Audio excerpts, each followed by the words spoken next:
The WWF, what the world is watching.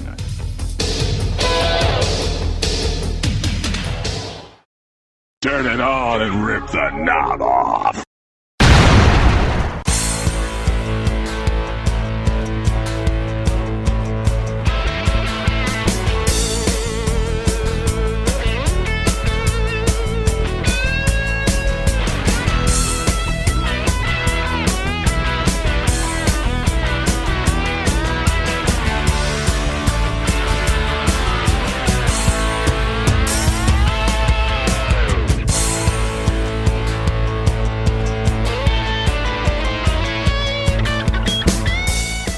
Hey guys, and welcome back to the Wrestling Memory Grenade, very special edition, episode 202.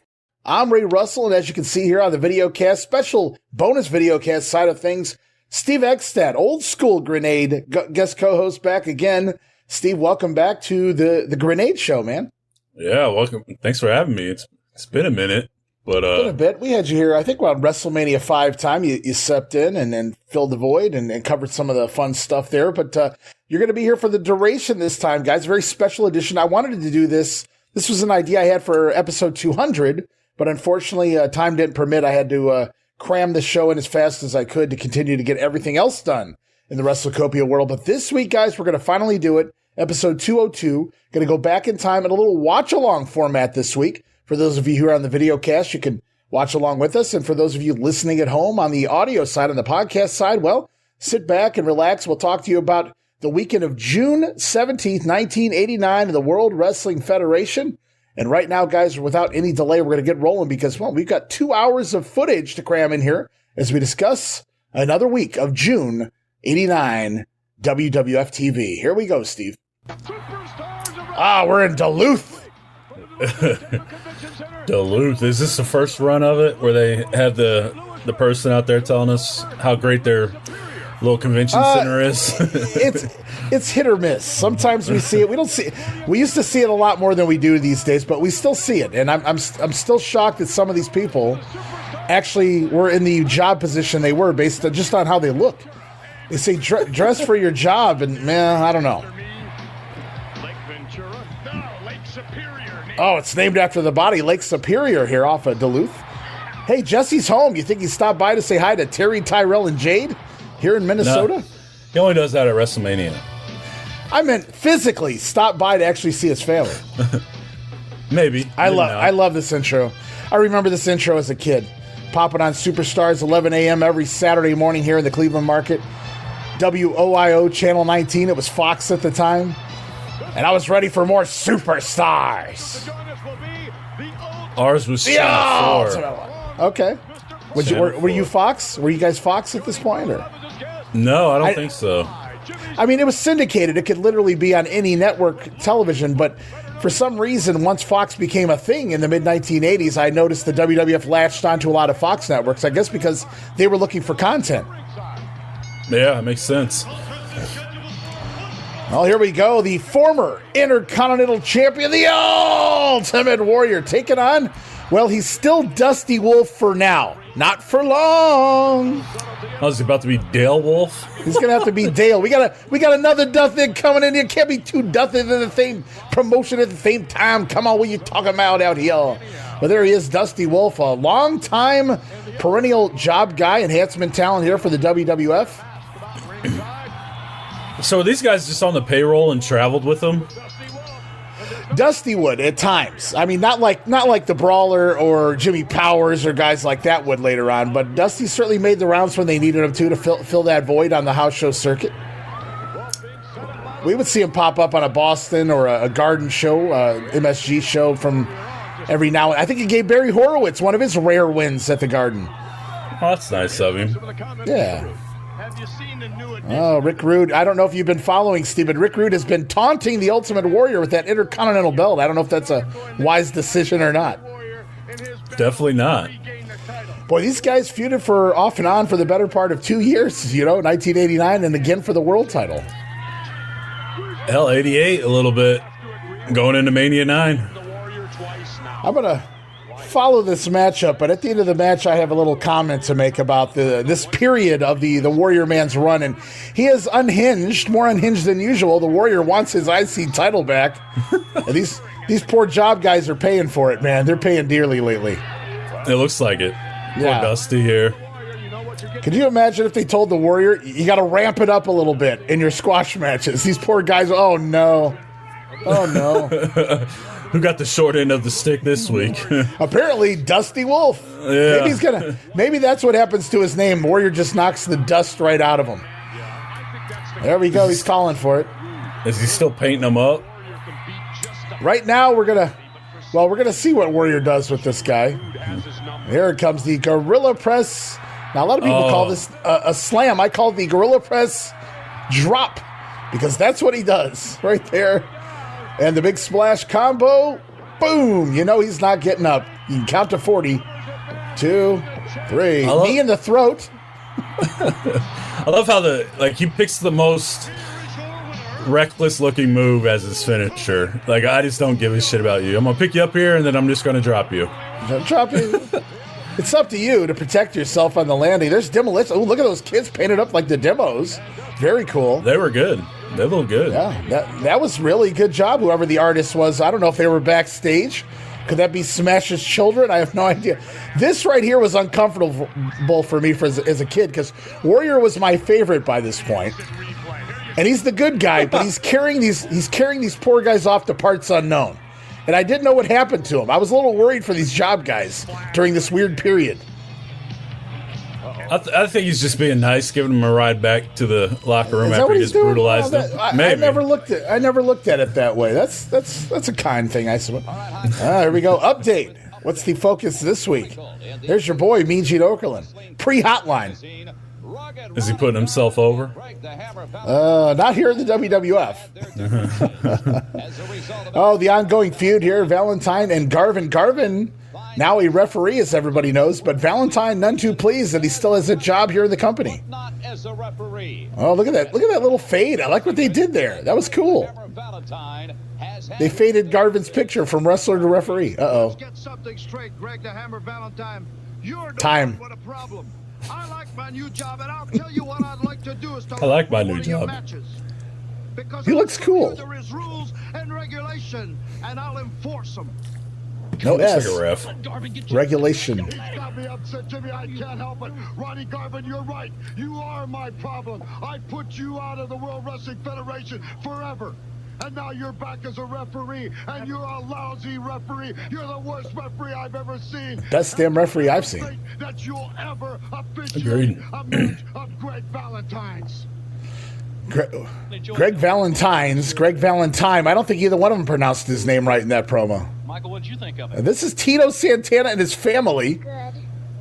It was good. I don't think they're talking about No Holds Barred. This kid looks like he's falling asleep, but he thought No Holds Barred was good. Not very believable there, little Santana. Oh yeah, we gotta do this. Woo! I support the fabulous Rougeaus each and every time I have the opportunity here. And look at their brand new schnazzy capes, Steve. They just debuted their capes on the last, beautiful. Okay, look at that. How much money you think they put into those capes? Look at that. Show them off, guys. They certainly killed the Beverly Brothers capes.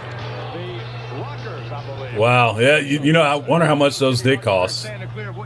That was some effort. Whoever designed and sewed up those capes, they put in some time. They certainly earned their money with those. So you know what's going on right now here in the summer of '89. The Rockers and Rougeaus are feuding. We're getting those Iron Team tournament or matches, but we don't get to see any of them. That sucks. Somebody find one. Vault. Please. Handheld, something, please. Right now we got the fabulous Rougeaus taking on Warren Bianchi, who is on the apron, and that massive man there is Brick Bronski. And Bronski supposedly was offered a contract around this time, the guy in the ring, but turned it down. He didn't particularly care for the politics of the WWF locker rooms. Where did he work besides here? Exactly. So I don't know how true that story is, but he does do a round of the house shows prior to this TV taping as well, which is unusual if they're not going to sign you. Maybe they're trying to sway him. Yeah, well, apparently it works the opposite way here. Bronski in here, though. Look at that. Nice flip into the ring. Beautiful. I love the abdominal stretch into the super kick. Educated feet of Raymond Rougeau, former boxer. Oh, I don't know what that was, but it was effective. I love the Rougeaus, man. Oh, my God. Boy, it was pretty... we're going to get the kip-up contest. Gotta love the... I just watched Jacques and Pierre, the amazing French-Canadians. Jacques still doing this in 96. With ease. Yes, let's see if Bianchi's got... He's not going to fall for it. He's like, I've seen this shtick. You're a chicken. I'm smart. Warren's like, I know I'm smart. Forgot. All right. Uh-oh. That was one good thing about they were so good at setting you up and turning your back to one of the other one. Yeah, they were. And I like how Jacques rubs off on Raymond. Raymond is not like this. I don't know if anybody on the roster liked that Jacques rubbed off on Raymond. Raymond was the older brother, obviously, but like Bruce Pritchard said, here we go, little Quebecers double team right there. Oh, he made his liver quiver. Look at him. That might be enough. Didn't even need to do their finisher. Love the music. It's the best. Let's get another look at those capes and instant replay. There's a referee, Danny Davis, counting the 3. That was a fair 3. That was a legal 5-second double team maneuver right here. The Boston Crab and the knee drop. Boy, this is a perfect team for the Rockers. Uh-oh. Sean recently taking a megaphone to the throat.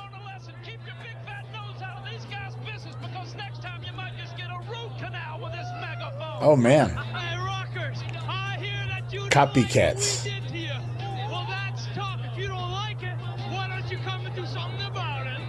Come do something about it. Huh, there's a love sign. the USA. What was you saying about Bruce? Well, Bruce said he told Jacques, be more like yourself, and he told Raymond, be more like Jacques, and that's how you guys can act as heels. And then, the event center. It's an event center. It worked. It did work, definitely.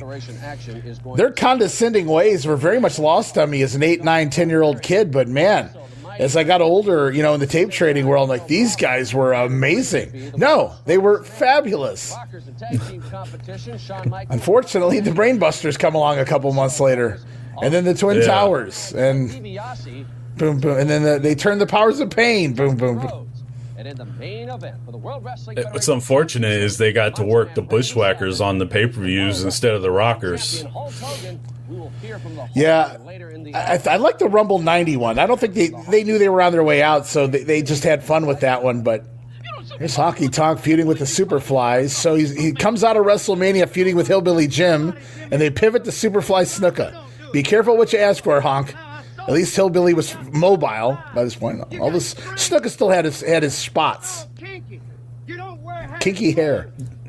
You don't wear shoes at all. You climb trees. You live like a savage. You come Wow. from the jungle somewhere. I heard you eat fruits The and jungle. vegetables, and you just throw all the garbage around. You live He like eats fruits and vegetables. Is that a bad thing? you are. You I think he said frozen vegetables. Well, Throws all the trash that doesn't around. mean he's savage. He's a savage. He said you eat fruits and my vegetables. guitar when I'm shaking Oh, okay. somebody. And you don't ever interrupt me again, because if you do, He's throwing his apple cores and his banana peels around, and Honky doesn't want to stand for that. The babyface Honky Tonk Man. takes on Jim, the Anvil Neidhart. I think we're pushing a Baltimore card here. So this is still going on. They pair Neidhart with the Barbarian. Both guys were in tag teams coming out of WrestleMania, and now they've been working each other on the house shows here in the summer, going into the summer of '89. Twisting people's ears about pulling their beard, about blowing their teeth out. Well, let me tell you something. Pulling their teeth. I heard Haku did that one time, pulled a man's teeth out. I think Bobby Heenan That's probably told where he that got it story. from. That might I think that's where he got it from.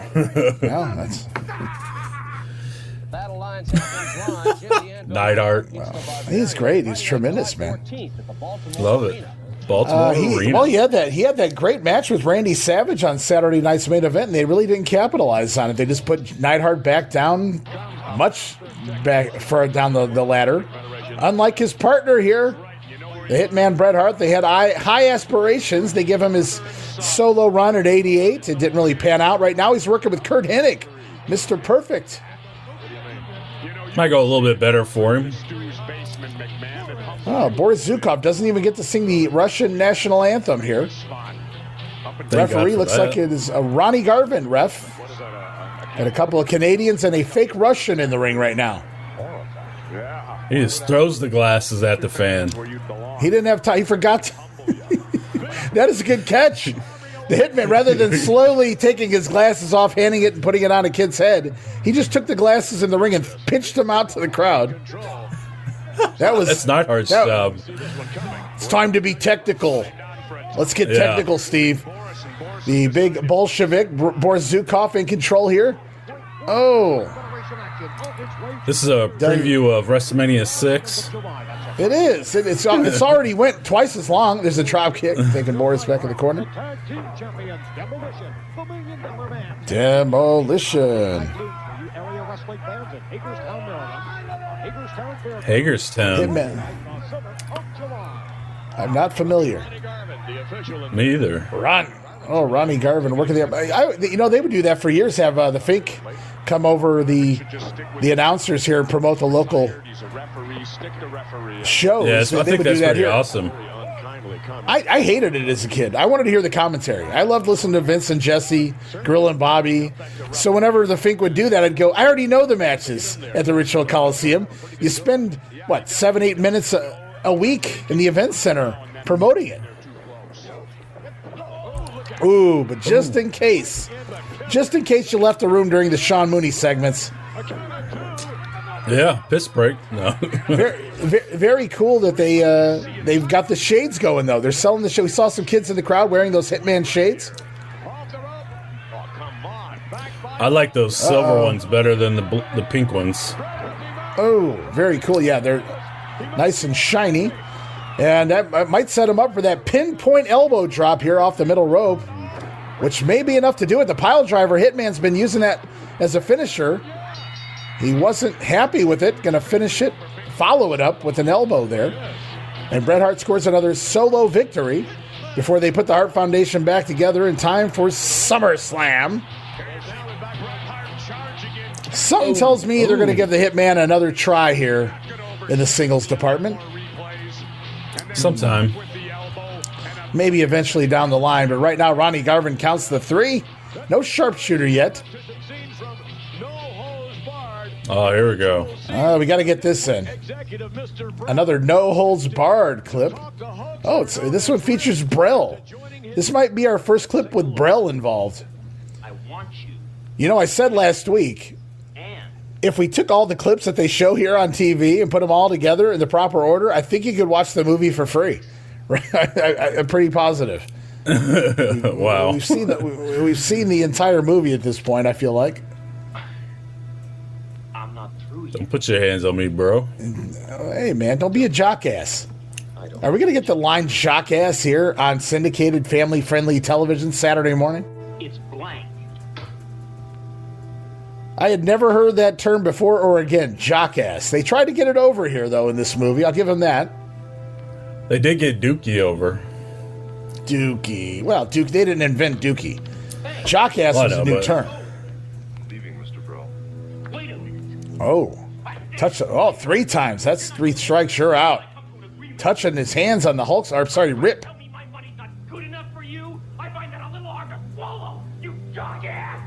Wow. I can't believe they said that at 11 a.m. in most markets. Jockass.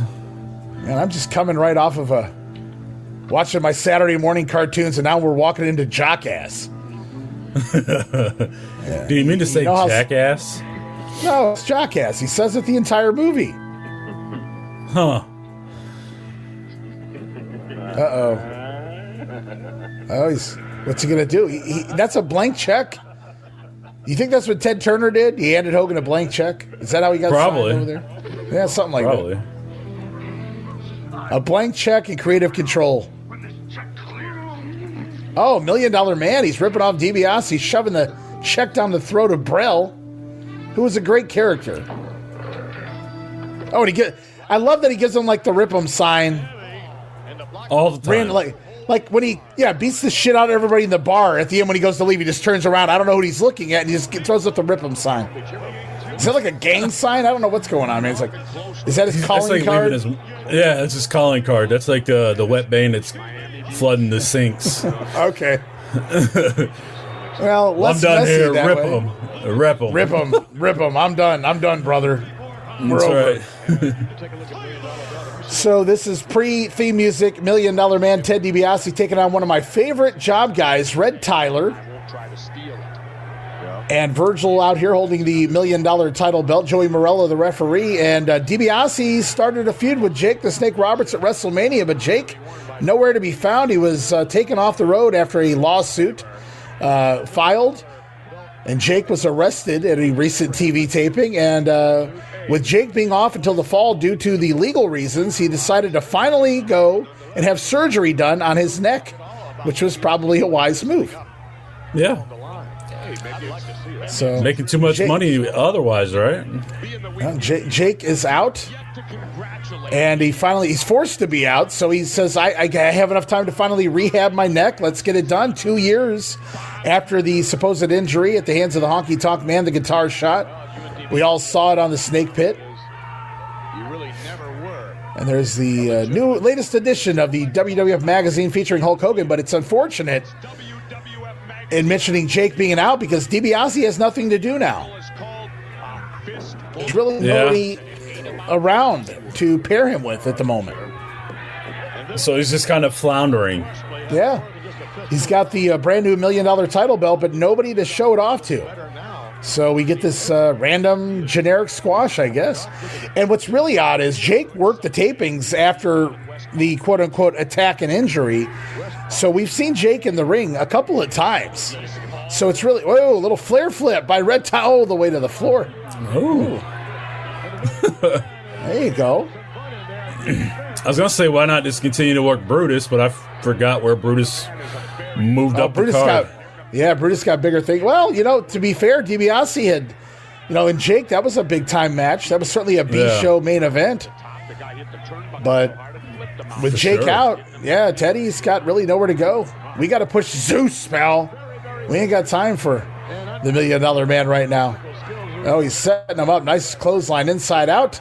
There it is, the $1 Million Dream. Could have done Duggan.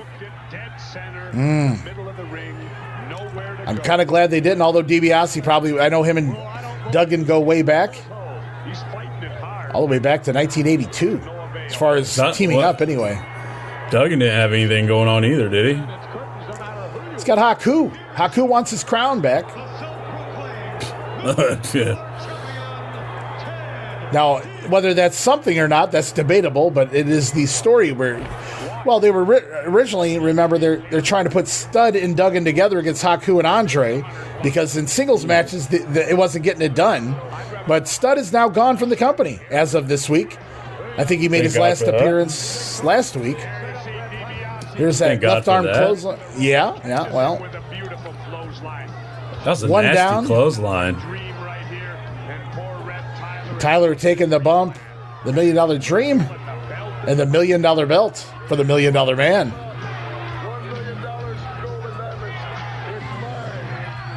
Wow. I wonder how many people really thought that belt was $1 million belt and tried. You would imagine security would have had to have been all over that belt. I don't think DiBiase was carrying that around, but I could be wrong. I wouldn't want to carry it around. Didn't Virgil lose it?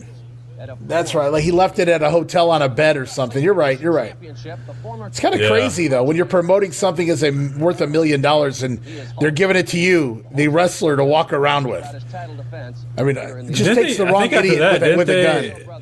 Yeah, right. After that, didn't I think Ted say that WWF kept it at that point? It's possible. I don't. Whoa! After they lost it, these are new shirts for the Rockers. Interesting. I'm not really sure how I feel about these things. They're pretty terrible. Probably the reason why they don't wear these ever again. But didn't his mom the Rockers do his gear? Whose mom? Sean's mom. I think so. She would have had to have done Marty's gear as well then. I mean, they have matching gear. It's not like Marty went and found somebody and said, copy that. No, I know, but that's what I said. I don't know anything about it. I have no idea. That's out the window. It's a brawl. It's a fight. It's certainly not a K&H special. Yeah, it's not a K&H special, that's for sure. Who's K&H? Damn, Steve, you're killing me here this week. K&H was the famous place that made most of the wrestling gear back in the day. The basic stuff. Certainly nothing like that. I'll put it that way. Gotcha. I never heard of K&H. Sorry, buddy. K&H where? Carl and Hildegard. They were down there in central Ohio, and everybody got you. You know, you go in their basement, and they have all the 8x10s, all the autographs and things of everybody, and Ric Flair's trunks, and oh yeah, they made everybody's stuff at some point. Not awesome. Ric Flair's robes, not his robes, it's just trunks. Are they still there? Like open? Oh no, Carl passed away many, many years ago. I mean, last time I was down there was around 2002, and I believe the daughter kind of got involved, but I haven't heard tell of them in a very, very long time. Friday night, July 14th at the Baltimore Arena. Make your There we go, coming to the Baltimore Arena, July the 14th. I wonder who got all their.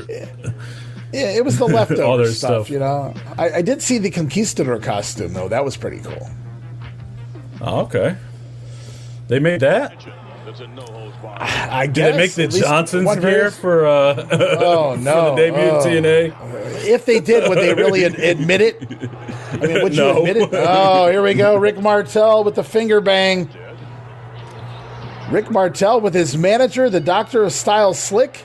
This may be the only wrestler-manager pairing in this era that I questioned. It just didn't work for me. Like, usually they were with a manager, you just accepted it. But for me, I was like, this just doesn't work. Slick and even Slick and the Boss Man seems like it wouldn't work, but it does. The new Ricky Martel right here. How do you feel about Slick with Martel? I didn't like it. Martel just was not that type of person. Did you post this video? Ooh. No, I did not. I seen that video on Twitter the other day. Somebody posted. I have no clue, but they're like, "I never seen anybody do this move like this." Oh, the walking up the ropes. Now, I've seen it done. Yeah, but not from that far away. It's certainly not a heel. Usually the baby face. There we go. A little showboating. He's already getting ready for the model gimmick. A little cartwheel, some dancing. You know, look at me. You know. All he needs is a little arrogance in his life, and we're off to the races. He's on top of the world. Yeah, I guess he's got that. So right now, Rick Martel feuding with Tito. That looser Tito Santana is Rick Martel. Of course, Strikeforce splitting up. The feud that never ends, Steve. I think he was the strong guy of the team when yeah, and then it never does end. No, they never give it that big blow off that it honestly deserved. But it was always fun. It was like, and it was, as a kid, every time we'd see them get back together, it was like, okay, this is the moment. This is the moment they're going to finish. And it just keeps going on forever. Anytime they need them. And it never happened. Wasn't it supposed to happen at SummerSlam 90? Yeah, there it is, the diving knee drop. But he had obligations in Paris, I do believe. A fashion show or something along those lines. And during this period, Rick Martel rocking a up off the top rope. Nothing wrong with it, but you can't do that every night. And walk. The finger guns. What is this? Yeah, look at it. Wow, what are we doing there? What is that? Is that Chubby Checker trying to do the twist? Never do that again, Rick. Wow, we're going to get this in instant replay. Oh. Wow. Did you do that move? I did something similar to that move. A very different, more of a comedy spot, but... Oh, I know this promo. Hogan's about to tell all the kids that haven't seen this movie that he's writing a list. He's making a list, brother. He's basically threatening his Hulkamaniacs, the ones that haven't seen his movie yet, to come and see it. Because Hulk Hogan. Of course, what a babyface thing to do. I want to thank all the Hulkamaniacs that came out and watched me, brother. But for the ones that didn't, I got your name on a list, dude. What are you going to do with that list? He's fucking Santa Claus. Otherwise, I'll body slam you when I see you. Wow. He's going to fucking body slam children. He's going to beat up his fans. Fuck you, kids. You're not. Oh. Saturday morning. Church has come early. Yes. Oh, my word. Brother Did you have one of those no holds barred shirts? I did not have a no. Those are terrible. They clearly handed them out ringside. We always see them in the front row. You never see them anywhere else in the crowd. Of course. Propaganda, pal. Hogan did it. He learned that from them, I guess. Probably. He carried it on to WCW. It's like Hogan even was planting Roddy Hogan in the fucking crowd for weeks on end there. Around at the end of 95, beginning of 96. I mean, it was like the merchandise wasn't good enough. We need a real lifelike Hulk Hogan in the crowd, brother. Yeah, come sit next to Hogan. Buy a ticket and come sit next to Hogan. Well, brother love. Randy Hogan down there, too. Oh, well, that's good. Oh, brother. Cool music. Oh, yeah. And I'd love for the Superfly to give Brother Love a word or two. And that's all. Skirt. Fijian a word skirt. or two. That's all he knows is a word or two. Brother Fly. Out in TV land. TV Wonderland, brother. Is that Hook'em Horns? You should know I love you, Brother Love. You love me. I suppose you love all these people out here, too, huh? Yes. Surprised Brother Love didn't say, "Oh, you love me? I love you." Why did he do that? I love you, Brother Fly. Brother Fly. My goodness. But you see, you didn't show too much love recently. That's right up there with Brother Virgile. Virgile. I think you mentioned it. The way he messes with names is so damn funny. Brother Maybell.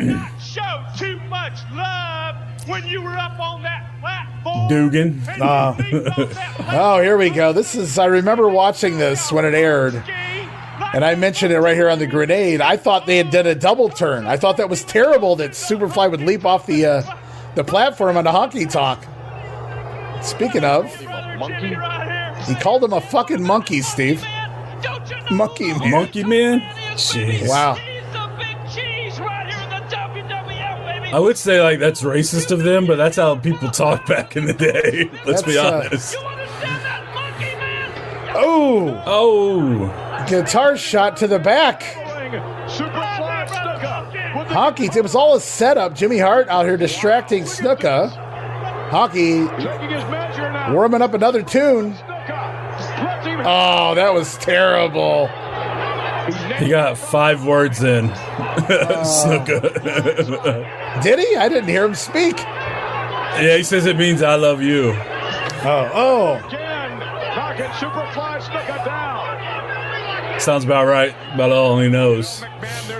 Well, that's what Vince said. We'll get a word or two. We got 5. Oh, this is awful. Talk about pulling your shots. The Honky Tonk Man. Hit him again. He learned his lesson from Piper, man. He didn't learn shit. He learned his lesson from Jake, maybe, but not Piper. I don't know. He swung for the fences with the Ultimate Warrior. Snuka has no control over how hard he's getting hit here. This is terrible. He's love tapping him. It's borderline embarrassing that I wouldn't even have aired this. I would have made him do it again. That was, I'm surprised they didn't. I guess they don't care. This is a mid-card feud. He didn't want to potato him like Piper did. Well, I know. I mean, obviously, this is a remake of the Piper's Pit meets the Snake Pit. Snuka's been attacked before. He learned nothing on the set of Piper's Pit. Brother Fly. Only difference was he got up for the coconut. Yeah. Apparently, he went after him. I wouldn't poke the bear or the monkey or whatever they're calling him here. Oh, man, mocking. Uh-oh. no. Get the hell out of there, Bruce. Snuka's getting up very soon. Oh, no. Oh, shit. I would never want to be in a room with that guy when he's angry. I've heard Especially things. especially ones with balconies. That's not funny to joke about. Sorry. Well, there we go. This another no holds barred. Oh, all right. We got a little Mr. Perfect in our life this week. All over the world as relates to the smash hit movie. No holds. The smash hit movie. I think it's going to be in theaters for about another week. Yeah, got to put over the Hulkster brother. So we're pushing the mid-card feud here. Honky Tonk Man attacking Snuka with that guitar, but he had it coming. I mean, he did dive off onto the Honky Tonk Man just a week or so ago, but those were some of the weakest guitars, certainly the weakest guitar shots I've ever seen Honky use. Yeah. He plastered Jake Roberts. He swung for the fences with the Warrior. Some of those shots were like Hogan on Monday Nitro with the chair. Kind of just yeah. Woo. Oh, swatting the gum here in '89. Did you catch that? He's swatting the gum. I enjoyed it. It was good. It was very good. But it's not quite perfect. No Holds Barred was good. Man, they even got the heels putting Hogan over here. Oh, slapping the face of JT Thomas. Very well put together gentleman who is not faring so well here. JT Thomas might be good, but he's not perfect, Steve. Definitely not. He does look good, though. I'm surprised he didn't get a opportunity. Oh, there's that perfect knee lift. Stole that right out of there. Needs competition. We can pick up some of those remarks in the ring. Now, he's been working with Bret Hart coming out of WrestleMania. Those two have been having some 20-minute battles on the house shows. Look at that. Yeah, and JT Thomas is ready for him. There you go. It's usually perfect coming off. There you go. Oh, with the axe. Oh man. Knocked the slobber right out of his mouth. Whew, those axes were deadly, man. Now you're going to see a perfect plex. That was his dad's finisher, right? Yeah, he certainly used that. There it is. Did his dad do it as good as Mr. Perfect here? I don't think his dad needed to do it that good. His dad was so big it was believable when he just hit you. Oh, here we go. Oh, the Americana gas station, baby. To the man that wears the star. How you doing? Welcome to Americana Gas. Hi. We're pumping gas. You know this shit's half ad lib. Like $5 a super ad lib. Oh, I'm sure. $5. What do they get you today? A gallon? Just fine. You sure are. Pretty Two here. Two? Where the hell do you live? $2? You get 2 gallons of gas, $5? Fuck. Yeah. Our government's kind of nice here. Our governor is kind of nice. They've suspended the gas tax. No, you need your all checked. I'm telling you now. I'm going to check it. Okay. Oh, you going to check it out. Check it out, baby. To the man that wears the star. Yeah, baby. Where's the star? This is hot. Oh, yeah. He could have been a jingle writer. You ever seen a dipstick, baby? You ever seen a dipstick? Oh, my. I'm going to put it back in there, and I bet you it's all the way full, because I know you're the kind of woman that takes care of your automobile. Yes, ma'am. Yeah. Well, I think I'll have you taking care of it from now on. Full to the top. Wow. I mean, it won't take another bit of oil. $5 worth of gas. Now, man, I don't want to drop one right here. Woo! Whoa. Wow, that was some slow gas. Tight budget this week. I'm on a budget myself. We'll get that window. I'm on a budget myself. Oh, no, he's got a clear window. That's full service, baby. Women and beasts. My grandfather was big on never going to the full service. He did not want to have to tip, and he probably didn't want anybody touching his car. Pleasure stopping in here and getting fuel. I don't even remember a full service gas station. They were going the way of the dodo when I was growing up. I mean, they were gone somewhere in the 90s. Was you know, like in like Portland, it was like illegal to pump their own gas, like out in Oregon. I've heard that in certain areas. Ooh, spit shine, baby. Get it off, yes, ma'am. Yeah. They got a camera in there for that spot. That's a piece of work. Yeah, baby, that is a piece of work. Thing to say. Oh boy. Take it full. Your dipstick is in. Your windows washed. Y'all come back and see me again. Hey, aren't you? What's the aren't you American gimmick? Dream. Dusty Rhodes. Everybody recognizes him. Okay. I didn't know if it was like a play on anything. Oh, the Bushwhackers, Luke and Butch, some of my least favorite guys to watch on the screen. I would groan even as a child when they would come out.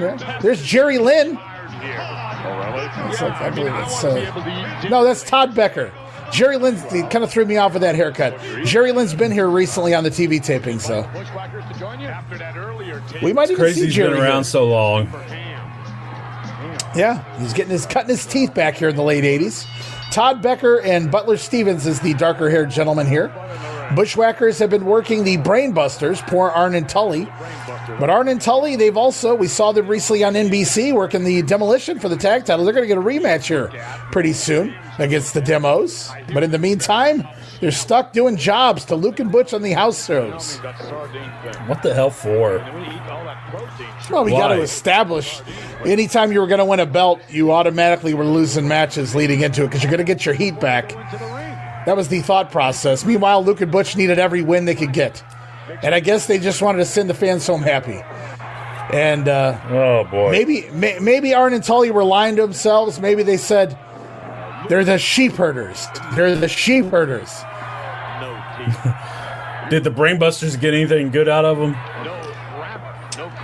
I guess we'll find out on a super tape because I certainly don't go back and watch those for the fun of it. Who the best wrestlers are? The Brainbusters, Arn Anderson and Tully Blanchard. There you go. No line of direction, no order of priorities. No way the tag belts, period. Concern yourself with us, not Heenan. Luke and Butch have been cutting promos on the Busters, talking about going weasel hunting, and Arn says, "Don't worry about Bobby, worry about us." And that's pretty wise. This, but I don't know if I was Arn. If I was Arn, I don't know if Whackers where to keep their focus. I'd want all the. Do you really need an advantage or them to be off? Apparently so. The Whackers have been owning the Busters on the house shows anyway. Whoa, mate! Yay! I guess if you don't know the philosophy or the reason behind it, and you're just looking at results, I'm sure like people today are like, man. Really? Mind-boggling. Really? Yeah. If I saw this match at a house show, I don't remember it. I blocked it out. So I don't know if that came to the Richfield or not. Was you going in '89? Yeah, I'd been to some shows. Not religiously. I was 8. I didn't 8, 9 years old. I didn't really have a choice. Lucky you. I know one thing. They have won the hearts of America. Well, you get the right family, and that's how yeah, like you have a choice in the matter. I guess I had the right family. I just didn't have the right people around me. Well, my dad's family down south, they loved it. They watched it all the time. And no, my grandparents were they never went to anything ever. They were old school Southern, Kentucky mountain people. They didn't go to the circus or wrestling or anything like that. So I would have to go with my aunts and uncles, my cousins and things. And my dad, when he was in town, he would take me sometimes. So yeah, that's who my dad's like cousins and all that stuff. They're the ones that would go. I told you the story of that one cousin or uncle that rushed home from his kid being born just to watch Hogan Andre. Well, it looks like we're winding down superstars here this week. But one memorable angle there, we get Honky Tonk Man blasting Snuka with the guitar. Brother Fly went down, and Brother Love went running, mocking Superfly with his I Love You sign. We got to see Mr. Perfect. We got to see another Dusty Rhodes vignette, the Americana gas station. You got your dipstick check, baby. You know what I'm talking about. I put it in the, it's filled to the top, filled to the brim. Oh, man. Hulk Hogan. You know what's funny? For the Macho You know what I've noticed? Like when Hulk Hogan has an event center promo, they only do one instead of two. Got to give him his time, brother. That's all right. Now we heard him earlier. He was cutting a no holds barred promo, but now he's cutting a promo on Randy Savage. working him across the house shows, making a lot of money here over the spring, summer of 1989. Probably the last big run for the WWF at the house shows. Kind of burned out after that. I don't know that they ever did those numbers again in the house shows. I can't believe the way you treated her and how you... I think they did in the Attitude Era, didn't they? Well, I meant in the Hogan era. In the Hogan era, yeah. When the largest arms just... Yeah, there wasn't a Raw I ever attended that wasn't sold out. So, yeah, I mean... Right, yeah. And it's like, I think they just started giving away too much on TV or pay-per-view. Very personal. Also, the Blue Blazer, he takes on the Brooklyn Brawler. The Brooklyn Brawler and the Blue Blazer. I don't believe that happens. The Blue Blazer's gone by the end of June. So we'll have to change up that matchup. Owen Hart putting in his debut notice. In 88. Because I'm watching Superstars from 88. We're about to see what might be his final match here in the WWF as well. At the end of this episode of The Grenade, we're going to get a couple of primetime exclusives, and one of them is going to feature the Blue Blazer versus the Warlord. What a rib. That's what happens when you put in your notice right there. You get stuck with the Warlord. Here, have the Warlord. There's that beautiful shirt. Next week, Demolition here. Zeus actually looks cool. Oh, the debut. The Widowmaker. Where did that come from? No vignettes. Barry Windham's going to debut right here next week. Man.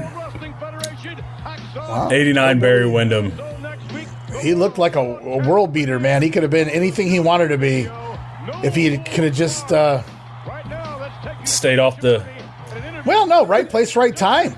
It really wasn't Barry's fault. I mean, between injuries and then his father and brother, you know, and their legal issues later on here. Oh. Kendall? Yeah, Kendall and Blackjack. The counterfeiting. Oh. I rate it real high. Sky's the limit. Oh, Macho Man likes the movie.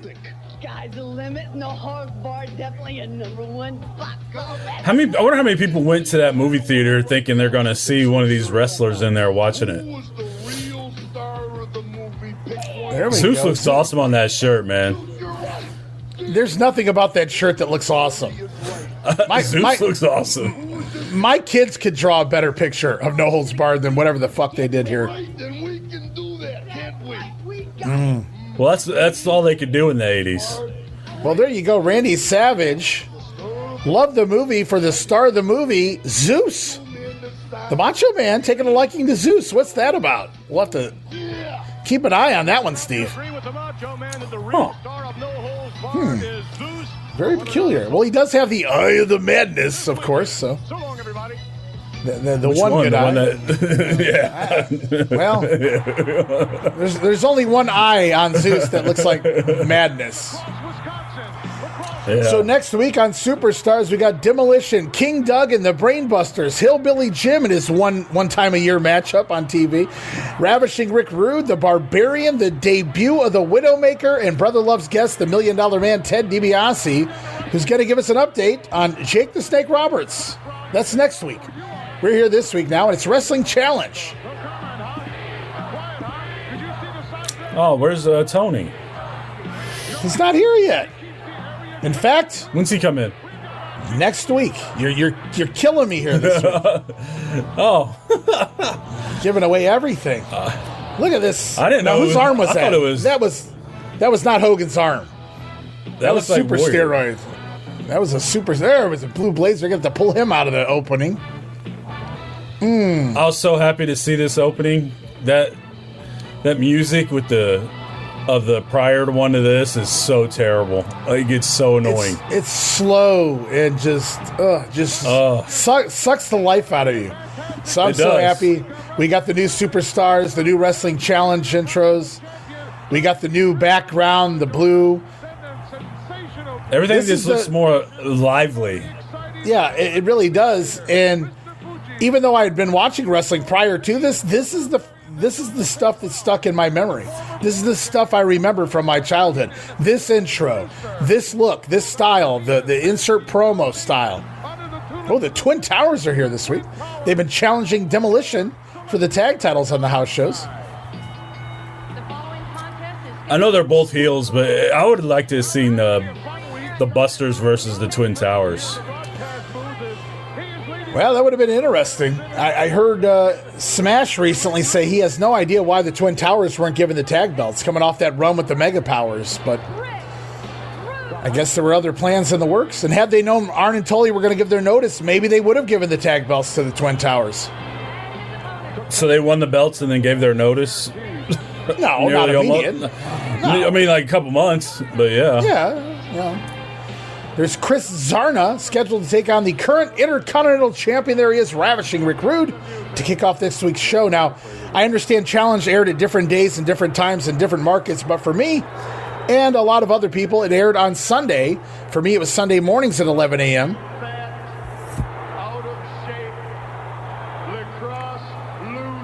La Crosse, Wisconsin. Invading that Vern Gagne country. How do you think Vern was doing here in 1989? I think he had bigger problems than the WWF coming through town. He was doing tremendous business. Yeah, I can tell. Oh man, he had that. Did he still have that Vegas residency? The Showboat? I don't think so. I don't think he so. lost that. I got a long way to go on regional wrestling to get there, though. Trimming down. He looks like he lost about 5 or 6, maybe 10 pounds. Showing off that abdomen area there. Rick Rude. He never looked like he was roided out of his gills. I'm sure he's enhanced, but he trimmed. Oh, he's enhanced, but he's not going for the mass. But it may be also his body type to a degree. Because he just always looked. He looked like boy defined and cut. Well, that's why he wore tights instead of trunks. I guess Vince would give him shit about his chicken legs a lot. And so he was conscious aware of his legs were not that of, the thing of the superstar, pal. So he would enhance his lower body by doing these cool-ass tights. Nice standing vertical suplex. We're going to show it off. Little butt flex there. Little butt flex from Ravishing Rick Rude. These tights look old and faded. Some of them do. I mean, it's just the way I think it comes out sometimes. Boy, does he thicken up by the end of his run in the mid-90s WCW. He just looks like a giant brick wall. There it is. Quick work this week. Chris Zarna down to the Rude Awakening. Oh, what a pin. 1 minute and 16 seconds. Barely a minute's worth of work here. Just laying across the body of Zarna. And a little hip swivel. A little gyration for the ladies out there. I know my aunt loved Rick Rude during this time period. She would go, oh, Rick Rude, and my uncle would make an disgusted face. It was... Uh-oh. Now, this is going to be interesting because sometimes Rick turns down the Rude Awakening kiss, and sometimes he goes with it. Let's see what we do this week. With the Rude Awakening. Yeah, Bobby, let's do it. Oh, he's thought about it. Okay. It's kind of I have that Warrior banner. Well, it's just rumors and stories of the time, and I think I mentioned this on the last episode, but his kids... what was making the rounds at this point was AIDS. And I had heard from various, they're not doing this anymore because of AIDS. Potential passing of the HIV virus or whatever. But Rude still did it from time to time, so. It's kind of smart. It was, you didn't really know. No, and it was a death sentence back then as well. I mean, unless you were Magic Johnson. There we go. I was watching Superstars from '88, and Vince was joking about you might get more than you bargained for when you do that. So. Well, that's true, pal. You never really know, and there it is. Oh, are we gonna get Alfred Hayes here? A little special report. Oh, it is. I'm Lord Alfred Hayes. Oh my word! The Macho Man Randy Savage with his manager Sensational Show. Oh, the update was on Garvin and Valentine, but Challenge got to focus on Randy Savage. Okay. Here is that action. Savage still coming for the Hulkster and that WWF title. Oh, this is from last week. There's Tim Horner getting posted. My boy, White Lightning. There have been, not Jim Cornette's boy, but Sensational Sherry. They have done an excellent job in short time putting Sherry over as a serious threat on the floor. She's been doing more physical harm to the job guys than the other the male managers even do. Yeah, do you think Macho needed that? I think it was a good way to enhance his character, to evolve his character. Coming out of the whole long-term Elizabeth run, the Mega Power story, I think they worked perfect together. And Sherry just turned it on, man. They talk about gelling together. They were perfect together. And as picky as Savage was at everything, clearly he embraced this. I mean, wholeheartedly. They were a perfect pair. Well, when hell you see how good she works, like how could you not embrace it? Look at him; he's doing his elbow with his bad elbow. Well, you know, he never learned anything. So Savage not only feuding with Hulk Hogan, let's not forget he cut the hair of Brutus Beefcake on the Brother Love show. Beefcake getting his claim to fame here in 1989, main event scene, working with the Macho Man. Oh, yeah. Boy, that would be a matchup. Hogan and Beefcake versus Savage and a partner of his choice. I wonder who Randy would pick as his partner should that match ever happen. Of all the choices, who would you like to... Is this the... Oh, they're singing. It's time to cruise on down. We like to rock and roll. Apologize, Steve. I didn't know they played that twice. Has that song ever been released? No, I don't know why not. Somebody find it. Unearth the Rockers theme song. Ooh, we're the Rockers. Rock and roll. Whatever they say.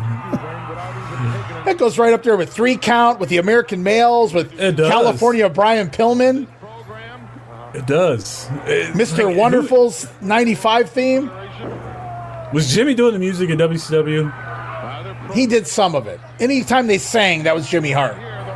Okay, so he's done all this then. Oh, Jimmy, Jimmy's been around. They all sound the same. Very similar.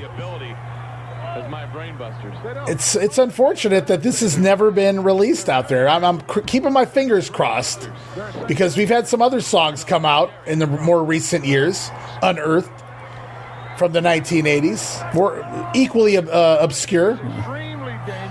I know our buddy Gary Dinsdale looks for that WrestleMania.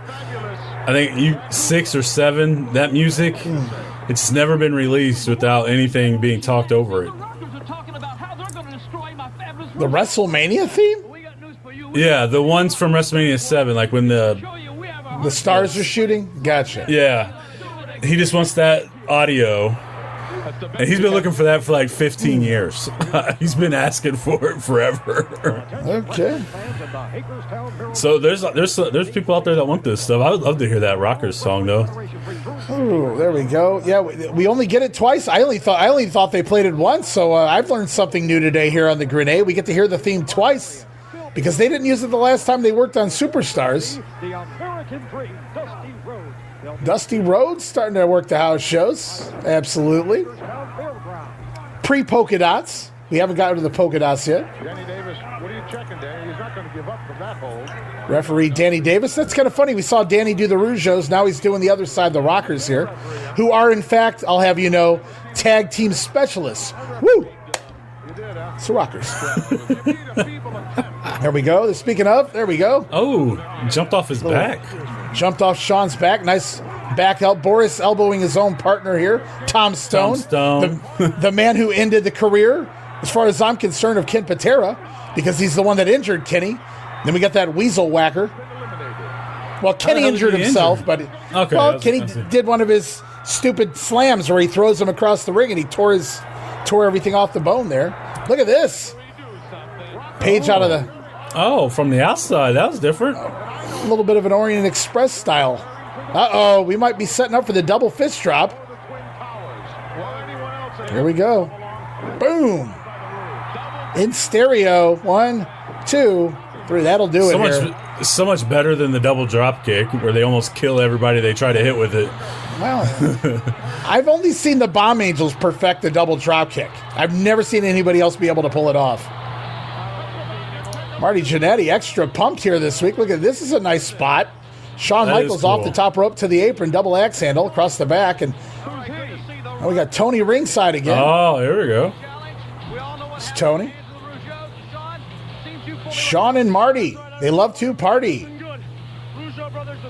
Oh, so the music they're playing now is not the music. No, good call. You think they were like, oh shit. Ooh, we're the Rockers. Jimmy Hart put a lot of effort into writing that one. I want to hear it, damn it. Well, I don't know who wrote that line. Jimmy Hart's and the Rougeaus are going to a Rockers banquet, and the megaphone is on the menu. Okay. Well, hey, stick to wrestling, right? That's what it's all about. Stick That's to right. Wrestling. It works for Steamboat. Shawn will eventually go on to cut adequate promos later on in his career. Not so much here in 1989. He wasn't that bad at his heel promos in Memphis, though, prior to this. I would give him that. He certainly wasn't a bad Shawn heel. or Shawn, yeah. I was watching Mid-South yesterday, and he took was it the clothesline from Jake in one of these videos? He took the clothesline from Jake and looked like he folded up like Tito. Yeah. That's how you bump, man. Yeah, I guess. That's how you do it. You got to sell that clothesline. Make it good, baby. Exactly. That's right. Well, we're going to hear from Honky Tonk again, boy. They really putting this feud over here. Coming to a house show near you guys. Honky Tonk Man played a tune there on the left. It may be. Well, it's the same weekend. Yeah, it is. Like it is. Well, it's the event center. What do you think? They just changed it up day to day? You come from the jungle somewhere. I heard you eat. It was so good. They were like, just keep it in the loop, man. Play it every week. And I think that's what you are. Common trash. Respect for anybody, Superfly, because if you did, you wouldn't interrupt. Yeah, you wouldn't have interrupted my singing and dancing a couple weeks ago. Picking that guitar. You shake, rattle, and roll in somebody. That's right. Honky Tonk Man. Honky Tonk Man. Snuka. Also the Barbarian. You think that's Sean Mooney or is that Ian Mooney? Has Ian Mooney debuted yet? Same two promos. Hey. And perfect promos, too. Jim Neidhart promo. He teaches you all about torture, about pain, about twisting people's ears. I gotta do some digging. I gotta see when Ian Mooney debuted. I don't remember exactly when he popped up on my screen, but I know it was in 1989. Was it on Spotlight? Well, Vince and Liz are doing Spotlight right now, but it may be right after that. He was never Ian on the event center, right? No, I didn't think so. They put him on like that F show to be Ian. Yeah. Nobody's watching this. It's probably on at 3 a.m. somewhere. I watched it 10 p.m. Friday nights. Thank you very much. Right after TGIF, baby. I had 3 hours of must-see TV every Friday night. Hey, man, that's TGIF. Perfect. Was the best. Perfect Strangers. You know, the early TGIF was the best, man. It was great. You got your 89s. You probably got your first season of Family Matters. You got probably Full House. I don't think it got bumped to Tuesdays yet. Just the 10 of Us. I don't know if that was still on there. I love that show. Got canceled too quick.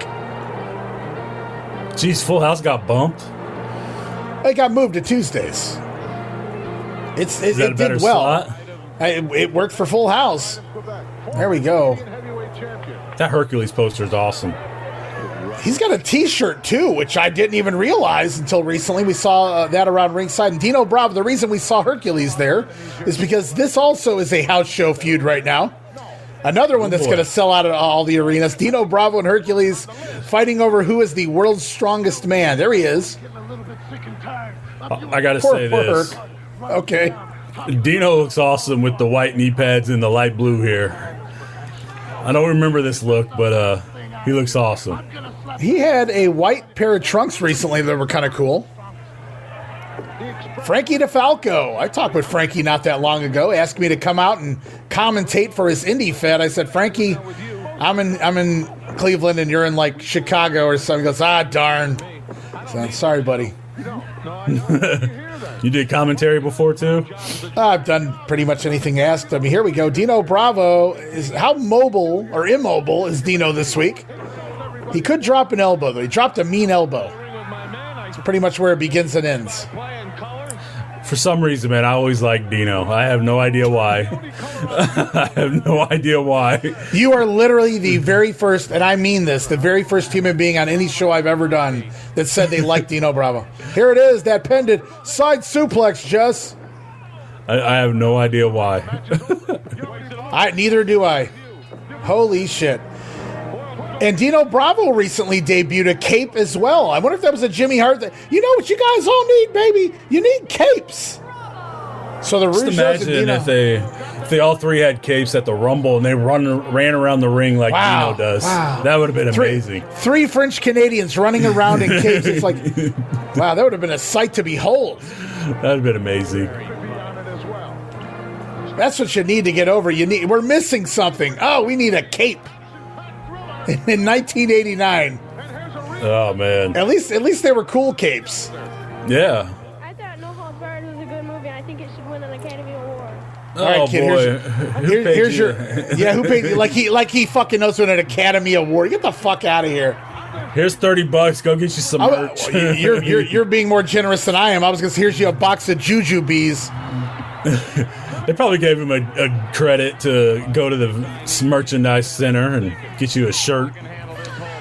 The Red Rooster versus the Milkman, Jake Milliman, the winner of the AWA tournament, that fucking cluster fucking doom there they had at the end of the AWA Team Challenge Series. Jake Milliman? The job guy goes over at the end of all of that horse shit. Oh, my God. Jeez. Poor Vern. Jake Milliman. Poor Vern. Vern booked it. I know. I feel I'm just bad saying. for Vern. He's got a lot to crow about.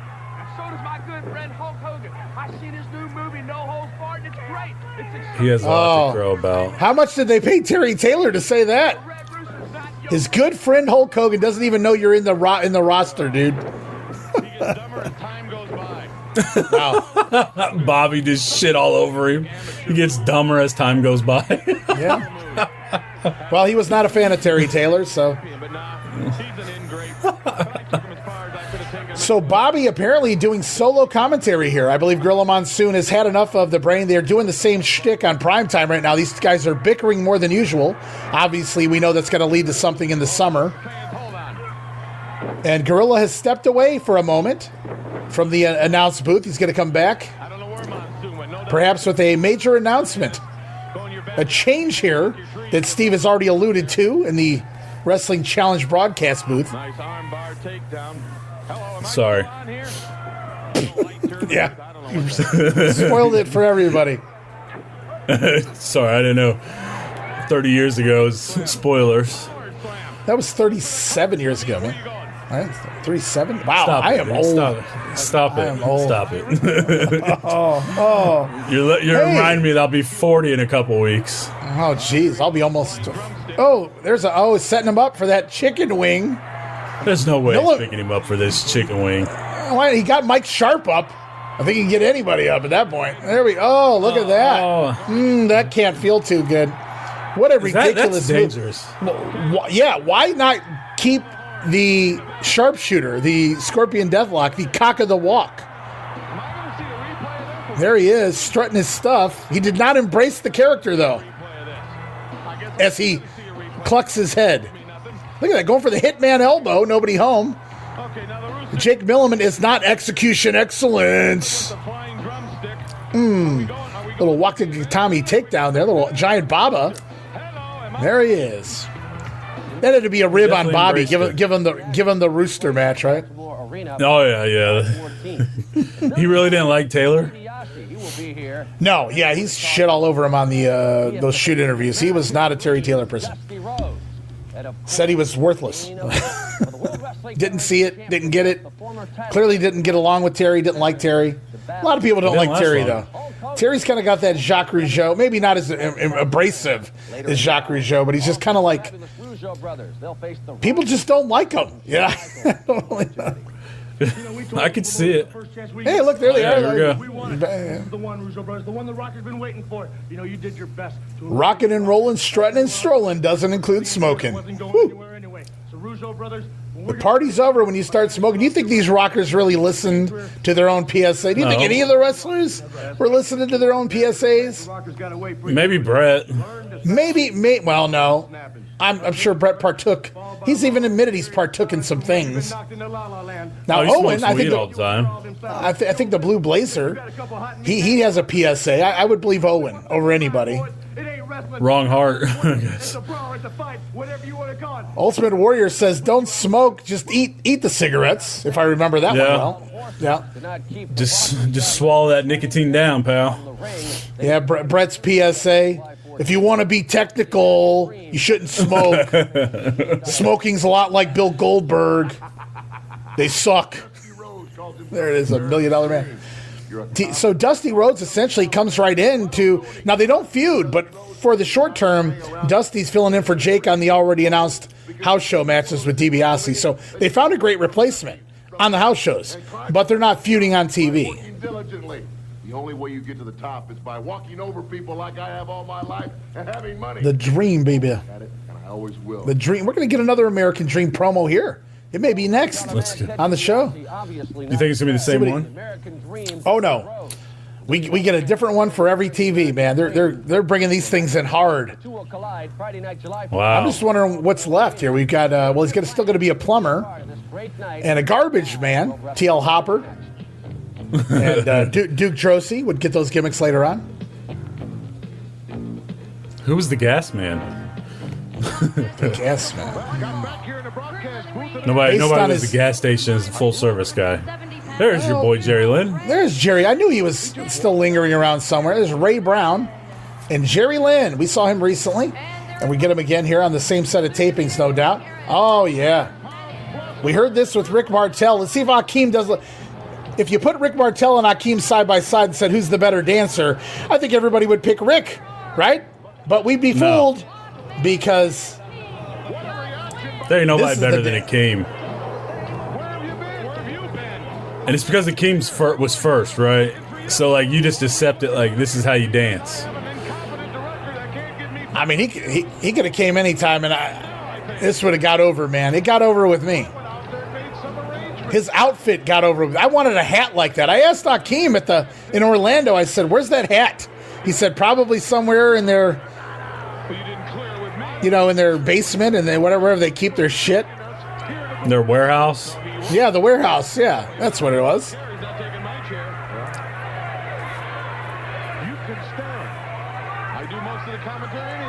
Somebody finds one of those hats. Point me in the right direction. I would love to see you do a show with that on. I would fucking wear that every day, all day. Oh, look at that. Look at a little dance. Jerry Lynn in the ring with Akeem doing a little dance in there.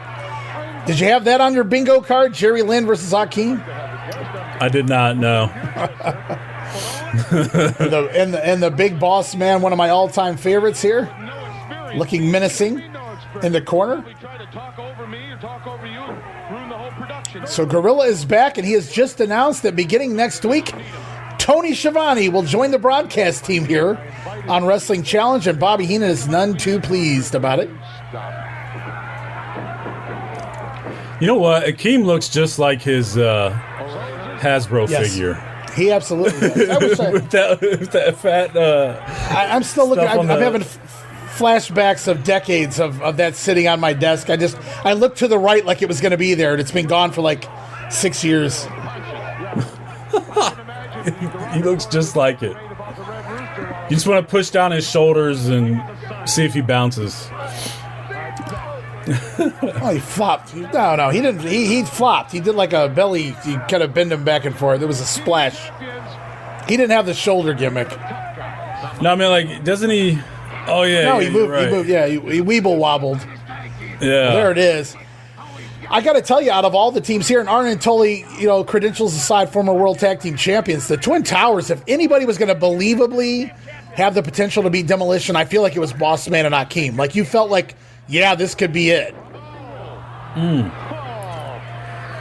Now, did you think that they were, well, never mind. I was going to say, like, are they, is that a step down?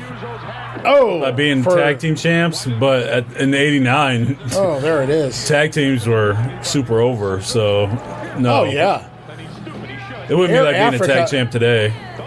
The big 747 splash will get the win there on Ray Brown, but no. To answer the question, I was just upset that they were a team because I thought they were both great singles guys. I loved Hakeem for the gimmick, and I love Boss Man because I just love the Boss Man. I just watched him work with Hogan, so it was a little weird to see them in a team. Because they were such world beaters as singles, especially the Boss Man. Jerry Lynn he's gonna get his rights here. Oh, Jerry, you ain't going nowhere, buddy. Hakeem holding one arm, the hand cuffed to the ropes of the other, and boom, there it is. Did Jerry work the AWA? He may have came through there. I have no idea. I mean, it just seems logical, right? Being in Minnesota. Well, Sean Waltman did not work the AWA. There it is, Law, Order, and Justice. The Big Boss Man and Hakeem coming for the tag team titles currently held by Demolition. We're going to get this Brel clip again and Jackass. Now at theaters, Steve, if you don't know that already. Whatever it takes. Living proof that you're only going to sell so many theater tickets to wrestling fans. 16 million, I believe, was the final tally of what they drew in the box office total. Although me and John Paz covered all of the movies released around No Holds Barred, and I talk about a bad time to release a movie. What'd you have? Oh, well, you start off with Raiders of the Lost Ark, right before Batman, the fucking Jack Nicholson, and Michael Keaton. It's the Joker. Yeah, Michael Keaton and Jack Nicholson. I mean, that was just a couple of them. I mean, I remember seeing a few movies. Roadhouse. Now, Roadhouse wasn't a blockbuster, but it did come out right around here. Man, there was another huge one, Jackass. Now, this wasn't for me, but Star Trek V came out, which was like one of the big ones. Man, there was another big movie. I can't think of what it was, and this is all within the same time period, right? I know for a fact I saw a couple movies this month. Ghostbusters 2, which was not really a great movie, but it was huge when it came out. It's Ghostbusters. yeah. I mean, I went and saw, when this came out, like the week after, I went and saw myself Honey, I Shrunk the Kids, a Disney movie as a kid. So there were, and I saw Batman as well. So I did see some movies around this time period in the summertime. I won't be around when this check clears. Oh, stuff it, brother. I learned this from Ted DiBiase, dude. Dead Poets there it Society is. Came out in the same day as yeah, that's right. That was another one, yeah. That's not my kind of movie. Ghostbusters, Batman, and Honey, I Shrunk the Kids came out 3 weeks later. Do the Right Thing came out June 30th. Oh, this is out of the theaters by June 30th. I think this is pulled by the end of the month. Indiana Jones came out like the week before. Yeah. So, yeah. Crazy. There he is in his brand new T-shirt. Is he a king on this shirt? I can't tell. I'm not familiar with this shirt. I think he is King Duggan here. Well, Eugene, I'm not quite a polo player, but the polo player. Easy for me to say. Well, they can do some Oh, man. Karate Kid 3 came out on the 30th. Okay. Yeah, you're right. They came out at the wrong time. Shit. I'm telling you, man. It's well, that's the summer blockbuster time. Oh, it was just the era of movies. I mean, every year you had like 30 hit movies, and now not so much. I mean, the world's changed quite a bit. So, well, I will say this. I don't know how accurate this is, but it ranked 9th in total gross or gross over the year for June of '89 for domestic box office. Well, that means there's 8 movies better than yours. That's not exactly a good deal. Congratulations, I guess, and barely breaking even and profiting about $4 million. No, I mean, but out of the 30 movies that came out that month, they were 9th. And it really only lost to, like, the biggest movies that you named. Yeah. So, I mean, all things considered, I guess it's a bomb and probably what they anticipated, but at the end of the day, it didn't do horrible. Oh, it could have done worse. I mean, they didn't lose their ass. Yeah. There he is. That was a generic promo there to show off the brand new T-shirt of King Hacksaw Jim Duggan and promote his feud with Haku and loosely his feud with Andre the Giant once again as well. There is no more no reference to John Studd this week. So John Studd no longer with the company. King Duggan forced to go in alone. Although he's going to find himself a new partner to deal with Andre very soon. I won't spoil that. There we are. We're promote the hell out of those ice cream bars every week. Boy, it paid to sit around ringside back in the day, did it not? Free merchandise, free ice cream. Man. Speaking of those ice cream bars, dude, I had no idea they lasted till 1999. I thought it was much longer than that, until like they got rid of them when CM Punk asked about bringing them back or whatever. That was much later than 99. I mean, the last one I got was around 94, 95. Well, I follow this person on Twitter, and they're posting like all the trading cards that you got in there, and he posted all of them from 99. I was like, they're still around in 99. They were around until they selling did, them. Yeah. They stopped selling them around where I lived, so that's why I didn't see him until last time I seen him was like 93. I never saw them sold anywhere ever except for at the arena when I was at a wrestling event. Maybe one time an ice cream truck had them on their truck. I don't remember, but outside of that, I had no other way to get them. We had one gas station that had them for like a month. They didn't last long. And I bought one, and I'm pretty sure I got Macho Man on the cookie. They were tasty, man. They were very tasty. Gosh. And I don't have a sweet tooth. I'm not a big sweet tooth guy, and I hate chocolate. But I love those ice cream bars. They were delicious. I miss them. Good. And they're so easy to reproduce. They don't have to have wrestlers on them. You can just remake those things. Yeah. You don't have to even have a design. Good Humor came out with them last year or a year or two ago, and they're like squared, and it's just a cookie. There's no chocolate. It's just the cookie with the ice cream in the middle, and they were phenomenal. And I think they had like little wrestlers on them. I think like Roman Reigns was on them. Oh, okay. Seth Rollins, maybe, I don't know, but well, right now we got the Barbarian in the ring people. going solo. They knew what they had in the Barbarian. He's working basically every week on TV. Superstars are challenged in squash matches. The Warlord relegated to primetime. That clothesline, beautiful. Oh. Ed Slater did not stand a chance. Barbarian listening to, as they reference him now, Master Fuji. That paint's pretty awesome on his face there. Pretty cool looking black and blue number there on the face of. And now Ed Slater gets to match the Barbarians black and blue. Because he was mauled there. That's a kidney shot for it. Just threw him like a sack of shit. Wow. You know what I love about Barbarian coming off the top rope like that? He looks like a missile. Like he's laying down. Uh-oh. We got another one. We got another one for you. Boy, this is fine. And put it up. They don't do this no more. Picking up Americana trash right here. We're riding the back of the truck, Dick. Stop this thing. Yes, sirree. Yeah, look like to me. Oh, look at here. Oh, man. Picking up. If he picks up a sandwich and starts eating it, man. He just picked up the bottle out of the recycle. You know that, Herb. They had recycles in the 80s? You know, if you litter... That looked pretty sorted. That's what it's all about. We all got to pitch in. I'm going to show you my patented trash man. Oh, baby. Hook shot. Americana hook shot. Wow, look at that. There you go. Look at that hook shot. Business is really picking up, I'm telling you. Yes, sir. I'm telling you, your wife's doing all right. Yeah, she's a fine-looking woman. Fine-looking woman. Her name's Sapphire. Right here. Don't say that. Remember that famous saying, one man's trash. I had to look up why that was racist. Another man's treasure.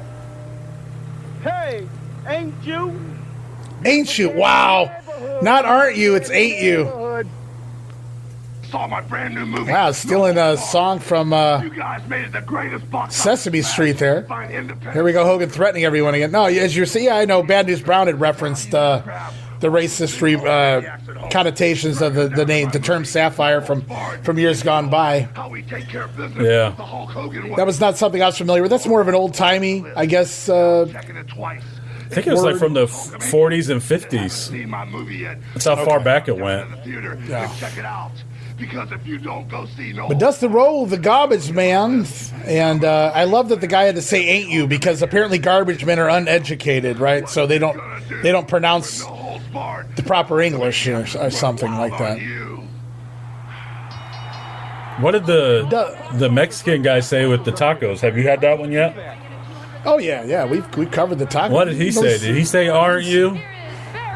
Yeah, absolutely. Okay, I was just wondering, to dispel all the rumors out there, the video, I posted it on social media, that is not Eddie Guerrero, that is not Hector Guerrero, that is not a Guerrero as far as I know. That's simply another Hispanic fan, or actor, or whatever you want to call it there, that just happened to have a Eddie mustache and the mullet. Oh, look at Coco and the all-new parrot. He looks like a fucking macaw now, see? He matches Frankie. Oh, yeah. He didn't do that very long, did he? Not long enough. This is probably our second appearance of Coco in this look, and he's going to keep it until after the Royal Rumble. I loved it. As a kid, I mean, anything with more color to it, it worked for me. I was going to say that. Yeah. Beware has a bird at Oh, we're going to insert poem. Then I must surmise in my own genius way that they just don't belong on TV. Oh. Frankie Beware is as cute as they come, while his master is ugly as sin. Wow. I think Wrestling Challenge needs much more of me and one heck of a lot less of him. Well, the genius, some fighting words, Steve. Maybe the genius all over Coco. Starting a feud with Coco Beware. What a barn burner that'll be to open a show. Oh, Barry Horowitz getting a lot of offense this week on the Birdman. Yeah, I don't know, man. I love Coco with this look. I think other people thought he looked ridiculous. I liked him at the Rumble. You know, yeah, I thought he looked good. When he painted around his ear or whatever. And by WrestleMania 6, he's just back to basics, unfortunately. Ronnie Garvin, the referee here. They always give Ronnie the throwaway matches. You'll notice the Red Rooster, Coco, guys like that. I guess so as not to take away from the big name stars, right? You don't want too much focus taken away from, say, Demolition or somebody of that nature. Or overshadowed. Well, I don't know if Garvin's going to overshadow anybody, but certainly it's something else to look at in the ring. No, I meant like Demolition overshadowing them or something like that. Maybe they just want Ron Garvin to be recognized that he's the ref. To establish Barry Horowitz mocking the Birdman here, flapping his wings, so to speak. It's not your program, it's mine. Well, wow, it's been all Barry. That painted hair is not helping Coco any. Certainly is not. I've never seen a squash match with this much offense going to the job guy. And I know Barry's capable, but damn, that's a lot of offense. Horowitz looking for a reverse body block. Nobody home. Television journalism. Finally, Coco maybe on the rebound here. Like a used car salesman. Coco looking for maybe the missile drop kick. He's going to fly to the top. Look at the balance. Boom. Lands on his feet. Look at that. That's so awesome. 2. Oh, he's not. He pulled him up. I think Garvin took too long. Coco had to call an audible. There it is. Ghostbuster, baby. Goodbye, Barry. Oh, God. He's too little to do that move, man. 2, 3. Right now. You tell him that. He's been doing it for years. Going back to Memphis, man, dropping people on their heads. It always looks so rough, like it actually hurts. Oh, it is. He gives them a rough. Now, that was all Barry bumping right there. That was actually beautifully done. But in Memphis, yeah, he dropped those guys right on their fucking heads. Right on their domes. Oh, beautiful. Couldn't make it look better. There it is. Coco Beware. One bird and one bird brain, to say Bobby Heenan at some point. What's happened to the champion Hulk Hogan since he recaptured the title? We get the Hogan promo again. As we close out Wrestling Challenge this week, we got another Dusty promo. That was cool. Not a whole lot else going on, though. Still promoting No Holds Barred, brother. Thank goodness that's about over with, man. I've had my fill. You had the loyalty of all my little Hulkamaniacs, bro. Talk about free advertising, though. Yeah. We discussed this offline. They promoted this shit out of it. If every movie had that ability, like, just imagine how good they do. As long as you were a wrestling fan, I don't know what kind of commercials it had outside of wrestling. How much publicity and advertising. I wonder how much they paid for. Yeah, I wonder how much they actually paid for. Like, hey, why do we need to pay for that? We're killing it on ratings for our syndicated. Let's just promote it there. And let's face it, 99% of the people that were coming to watch that movie were wrestling fans, right? I mean, like, absolutely. Even the premise of the movie was about wrestling. Compared to Hulkamania. But the reason I'm going to take you exactly. to point of no return. The reason I'm going to bury you. Oh, Hulk Hogan coming for the Macho Man, and he's the champion. Hogan's the champion. He doesn't even need to vow revenge on the Macho Man, but he's just not done with him. Sherry attacking Hogan, messing with Miss Elizabeth after WrestleMania. I'm still in love with you, Macho Man. I can't believe the way you treated her and how you changed and ruined her life. Macho Man, this is personal. Boy, that would be a story continuing on forever, ruining the life of Elizabeth. This is personal for how you treated Liz. Still telling that story going into 97 now, I think, in WCW. She never goes away. This one is very personal.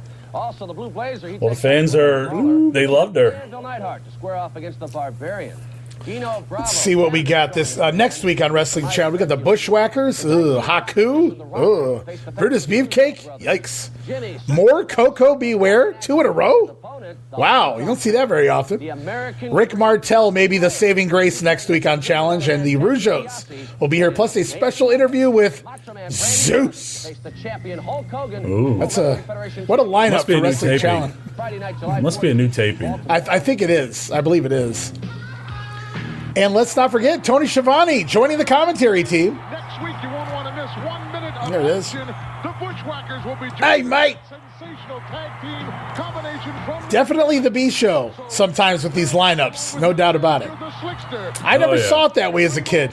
It was just more wrestling to me. Also here next week on Wrestling Challenge. I didn't know there were A show, B show. With a whole lot of scores to settle, Brutus. and a special interview you won't want to I can't wait to hear him. He's got more vocabulary than the Superfly. I think he knows 3 words. Oh, we get Liz at the movies. Oh, okay. Well, we just did this last week. Bard is on its way to setting box office records everywhere. If you haven't seen Quit lying. Yeah. No Holds Barred, go see it. Go see it. Man, she's so They probably pretty. got about. I know that. I said they probably got about 3 more people to go see it. Just right there, Elizabeth. Man. All right, guys, we got one more piece of business, so hang in there. Stay tuned because we're going to move on to Primetime Wrestling for June the 19th. We've got some, we're going to open up the show here. Gorilla and Bobby, do it the right way. Boy, I remember this very vividly. Every Monday night, Tuesday night, depending on the era. This was my comfort food, man, of the week every week. Listening to them two talk for 2 hours. Oh, yeah. I love this intro, too. Yeah, everything about it was great. I just remember forever seeing Bobby pushing Gorilla in the little wheel cart gimmick here. Yeah, WrestleMania 4. And I did not see that episode when it aired, so I never knew the context of that. I was like, when did that happen and why? I'm Gorilla Monsoon, and I'm surprised. And apparently Bobby lost a bet that doesn't air. It's missing. So if anybody has that full original episode, I'd love to see the bet that Bobby lost. You didn't even have a meeting with you like we really? So you can Bobby here bitching at Gorilla. They have a pre-production meeting, and Gorilla was nowhere to be found. Bobby very upset here. I just came right to lock any doors. How come you never open it when I knock? It says meeting in progress. I go in, there's just you in there. Because you're not a journalist. You're the farthest thing in the world from a journalist. This is the greatest shit ever. I can't, I understand ratings were starting to go down, but it wasn't Primetime's fault. It wasn't Gorilla and Bob. It was the business. WWF in a whole, the ratings were going down. So it's bad news. But blaming them and their shtick and replacing it with that stupid-ass fucking whatever that TNT remake model was. Why don't you, if you don't like it here, why don't you leave? No, I don't like Brother Love. Now we're still promoting No Holds Barred. Quite clear. Clearly. Anybody that can look you in the eye and lie. What gave you that idea? The button on. That gorilla button. Anybody that's a thief. Well, then let's talk about Hacksaw Duggan. Oh, my goodness. We got the posters. We got the T-shirts. He can look you in the eye, and you in the eye, and you in the eye. I love how gorilla always has that gorilla. Why do you have to say derogatory things about him? I'm sorry. It was a gift from somewhere. With that stupid eye. How's that? Oh, he's mocking Jim Duggan's eye. There we go, our very first exclusive here, primetime exclusive from Madison. Tape June the 6th, new set of tapings. There he is, the Warlord, who can't seem to make syndicated TV. The Barbarians on syndication every week, the Warlord only relegated to the USA Network, which is not a good thing. That sucks. Poor Warlord, never worked. Hey, they gave him ample opportunity with a body like that. They gave him opportunities. Yeah. There he is. Owen Hart going to enter. Well, no backflip here. Clearly, he's already put in his notice. Now, these were the tapings where John Studd quit, and Owen Hart also gave his notice. So we're going to see what they do. There's a Blazer poster in the crowd. We're going to see what they do with Owen Hart here after he has put in his notice with the company here that I'm finishing up by the end of the month. Going to take a little time off. I think maybe he's getting married. Is that what it is? Or one of his children are being born? Or I think he's getting married. I believe that's what it is. He's off to a honeymoon. And he'll return. He'll come back and do a little Calgary, what's left of Calgary. And, of course, Japan. Little hiccup in WCW by 91. And then the new foundation. He works his way back. Very, very slowly into high energy. Oh, yeah. New foundation was so much better. A lot of people assume that Owen gave his notice earlier because he had been doing jobs in makeshift tag team matches here on Primetime. He lost to the Brainbusters, teaming with Coco. Then he was pinned by the Brooklyn Brawler and Bad News Brown when he teamed with Hillbilly Jim. What a team. Hillbilly Jim and the Blue Blazer. Ooh. And you'll wonder why he gave his notice, Steve. I wonder. Shit. I don't know that he's going to fare too well here against the near 300-pound one half of the Powers of Pain, the Warlord. We know they'll be put back together here before too long, the Barbarian and Warlord. They're just giving him some solo work, much like the Hart Foundation, to see what they have. Well, he's out of moves. Warlord's out of moves. Well, he's got that power slam in his back pocket. That he's running body power slam, the club to the back, and what does he do? Oh, I thought he was going to get a superplex. That would have been interesting. I should have known better. Love to see that. He's not getting up on the top rope, though. No thanks. I wouldn't want to see him up there. That would be very disturbing and a scary sight. We're crowd reversing. Chanting boring. Oh, my God. Jeez, we're only a minute into the match. A standing drop kick from Owen. Warlord will not take a bump for him. 2 drop kicks. What in the blue blazes is going on here? Oh, catch the power slam. Oh, that might be it. Wow. Talk about burying somebody. Couldn't have been more than 2 minutes. Wow. Jeez. Terrible. He didn't even want to bend over. Burying a guy. The Warlord not even bumping for Owen here. Owen coming off of that crossbody caught in midair. There's that power slam. Boom. Owen made the Warlord look like $1 million. That's the best Warlord match I've ever seen. Oh, shit. It didn't hurt that it was only 2 minutes. There we go. The Warlord. Oh, we got another match. Keep on rolling here on another exclusive. Oh, this is a big team, big time team. Look at this. Oh, is Slick out there? There's no Slick. Barry Horowitz and I've seen him. Boris Zukov. But I must have.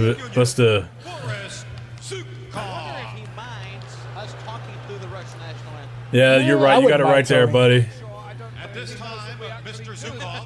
Oh, he's going to sing the Russian national anthem. Tony Schiavone wanting to talk right through it. That's kind of disrespectful. If Boris was actually Russian, I'd give a little more attention, maybe a little more respect. Gorbachev was a big name here in this era. Although we moved on from the Reagan administration, now we're in the Bush era. Who the hell's this? The Young Stallions? And they are not even a team anymore. But apparently tonight they are. That had to kill Paul Roma more than anything. Every time they separate them, when they need filler, they just put them back together. Roma not even bothering to wear the matching tights. Look at him. He does not give a shit. Did he not like Roma or Powers? They didn't get along. I don't know that they hated each other. I think Powers was kind of neutral. It was whatever. But Roma is a very interesting guy. And he said that, they were very different personalities. He didn't really travel with Jimmy. But Roma simply wanted to move away from this, is what it was as well. He thought he was worth more. He had better value than to be a job guy tag team here, for lack of a better term. I kind of lean towards agreeing with that. Well, he's certainly, of the two, although I was a Jimmy Powers kid, if I had to pick one of the two, I can certainly go back and tell you that Roma had the much better talent and ability in the ring. And the crowd doing what they did last week on Primetime in the Hercules squash, they're entertaining themselves by chanting "Tastes great, less filling." So we've got "Let's go Cena, Cena sucks," but back in 1989 it was a Miller Lite dueling chant here. Really? I never picked up on it. Tastes great, less filling. Tastes great, less filling. That goes back to the Bob Uecker commercials for Miller Lite. Jesse Ventura, Bob Uecker, the Uke. The old slogan. The two sides of the bar arguing over why Miller Lite is so good, failing to realize it's just beer. That's good because it's beer. And this is long before craft beer, Steve. So we didn't have a lot of choices back then. Beautiful. That's a tremendous marketing campaign. Ooh. There we go. Paul Roma going to light up Zukov here. I'm sure he's sick of working with Bolsheviks and things of that nature. I like Miller Lite. It's good stuff. If I have to drink a normal beer, if you want, for lack of a better term, that's my go-to. I prefer craft beers, but Barry coming in now. I like Busch Light. Ooh, Busch. It's 1984. Ugh. It's good. Try some of that Busch Light apple. I don't want to touch Busch apple. Oh, it's good. Goodness. It's good, dude. It's the summer. I'll stick to Corona and Summer Shandy if I have to go with store-bought. Here we go. Roma, double team here. I don't think Jimmy Powers is ready. Well, we got four of the top job guys in the company right now. What an exclusive. Somebody's got to win, right? That's the fun part of this, is who's going to win. Yeah, who is and how? Who's doing the job? Who's going over? And with what move? Who's got a job to the jobber? The Young Stallions, who haven't been a team really since at least Survivor Series, if not before, are back together again here this week, because why not? They're on the same card. And Barry Horowitz and Boris Zukov, the opposition. Barry might be a step up from Nikolai here in 89, though, at least for wrestling standards. Maybe not name value, but... He realizes he was off balance with that suplex, so maybe now he's trying to make adjustments. Tackle here, Jimmy Powers looking good. Moving fast, up and over.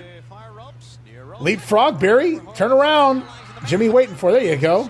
Oh, one-handed.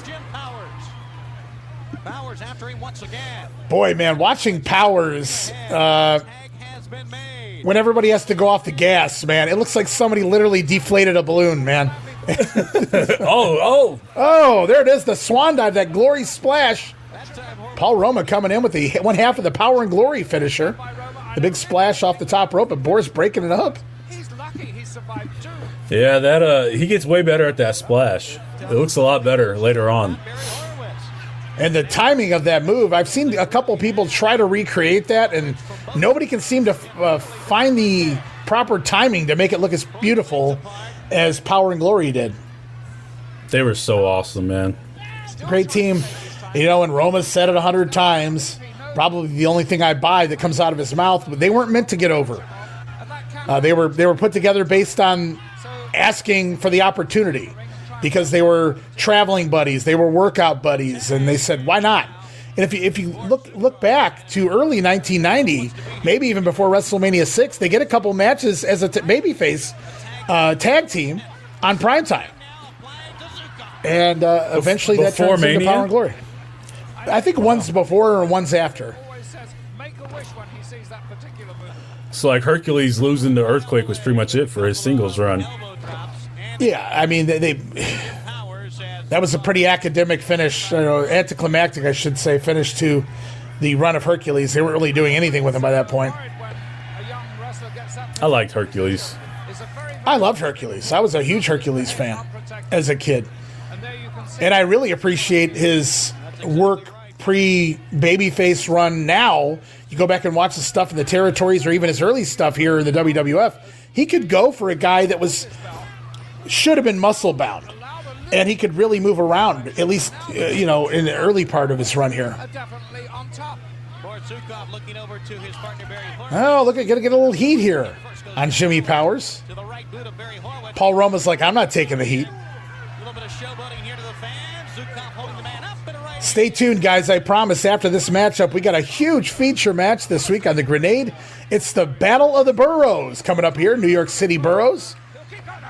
Harlem, New York, Manhattan, the borough of Manhattan, battling the Brooklyn Brawler, Bad News Brown and Brooklyn Brawler. We've seen a lot of tag teams split here in 1989. Strike Force, the Mega Powers, and now the New York City Express, if you will, had a win-loss record of 1-1, and Bad News said that was enough for him. You know, of all the guys on the roster, how the Brooklyn Brawler talked Bad News Brown into teaming with him, it's kind of peculiar. Had to be the New York connection, right? Had to be. Boris going to work a bear hug here in a tag team match. I think we can come up with something. But this is why Boris was relegated to job guy duty through the end of 1990. Working that bear hug there on Jimmy Powers. So it makes me wonder, like, Roma seems like a go-getter, and Powers, and I could be completely wrong, and Powers just seems to be happy to be there. I think it feels that way. Why they didn't get along? I don't know if I think it was their personalities. I think Jimmy was a big party guy. I'm not saying Roma didn't partake and enjoy himself, but not at the level of Jim Powers, apparently. Powers was more in the party scene than Roma was, and some other things. He would. I know Roma said Powers would show up late to the gym, late to wherever they were going to meet up to do whatever, and Roma just wasn't a big proponent of that kind of nonsense. Jimmy was more living the lifestyle. That makes sense. He's just there for a good time. And hey, man, if this is where they're going to put you on the card, you got to enjoy it for what it is at the time, right? So, yeah, for sure. And if you're lucky, you get on one of those Hogan cards. Barry Hort. Well, we got to get a little microtunda special here, an abdominal stretch. Let's see if Boris leans over and helps him, or is Barry going to use the rope? So we go from a bear hug to an abdominal stretch. Clearly, they looked at the clock and said, 10 minutes, guys. Go make it work.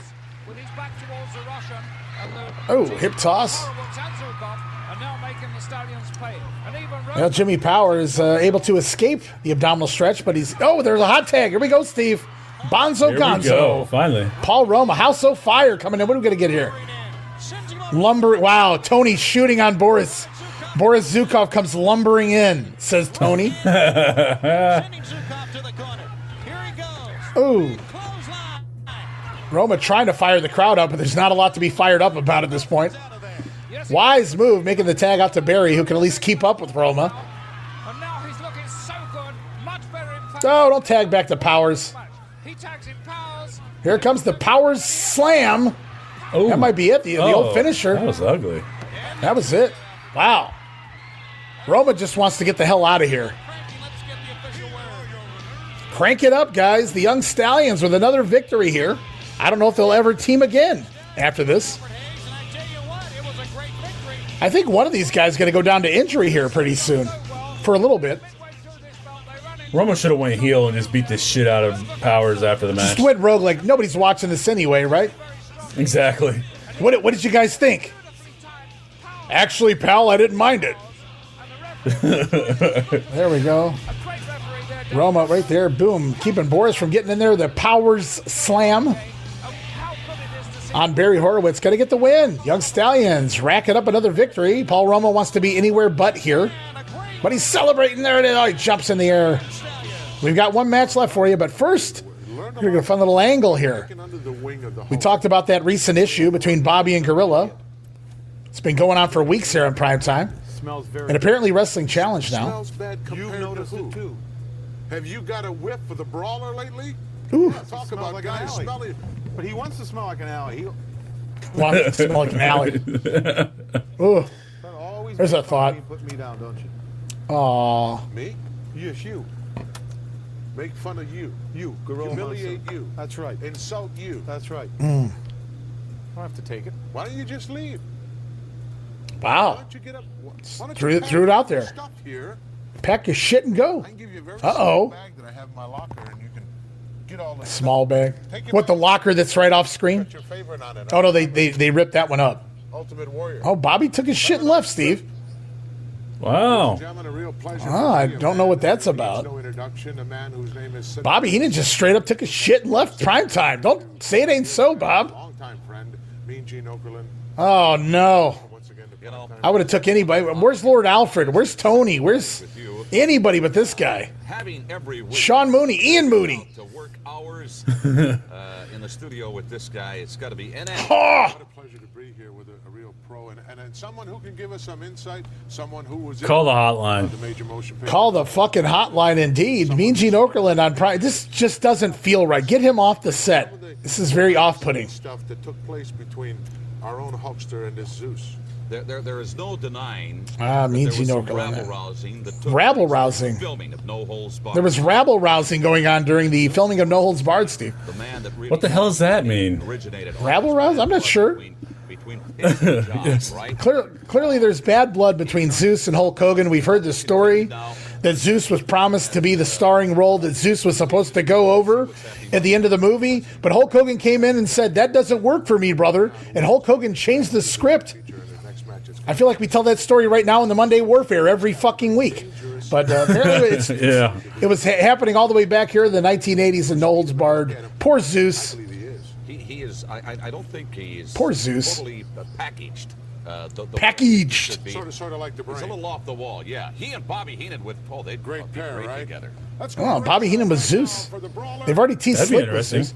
Oh, here it is. Our final match of the week here on the Grenade, the Battle of the Boroughs. Harlem, New York, and Brawler's Manhattan. giving Bad News his own treatment. Yeah, he is. That's coming in hot. Well, Bad News turned on the Brawler after their loss to the Bushwhackers, and he got the Ghetto Blaster. He's not letting that happen again. Brawler coming in hot, but notice no manager ringside. Bobby Heenan has apparently left the side of the Brooklyn Brawler in a perfect time. Perfect time indeed. Don't want to be Kick his anywhere ass, near Bad News. near the ring when Bad News Brown is in here.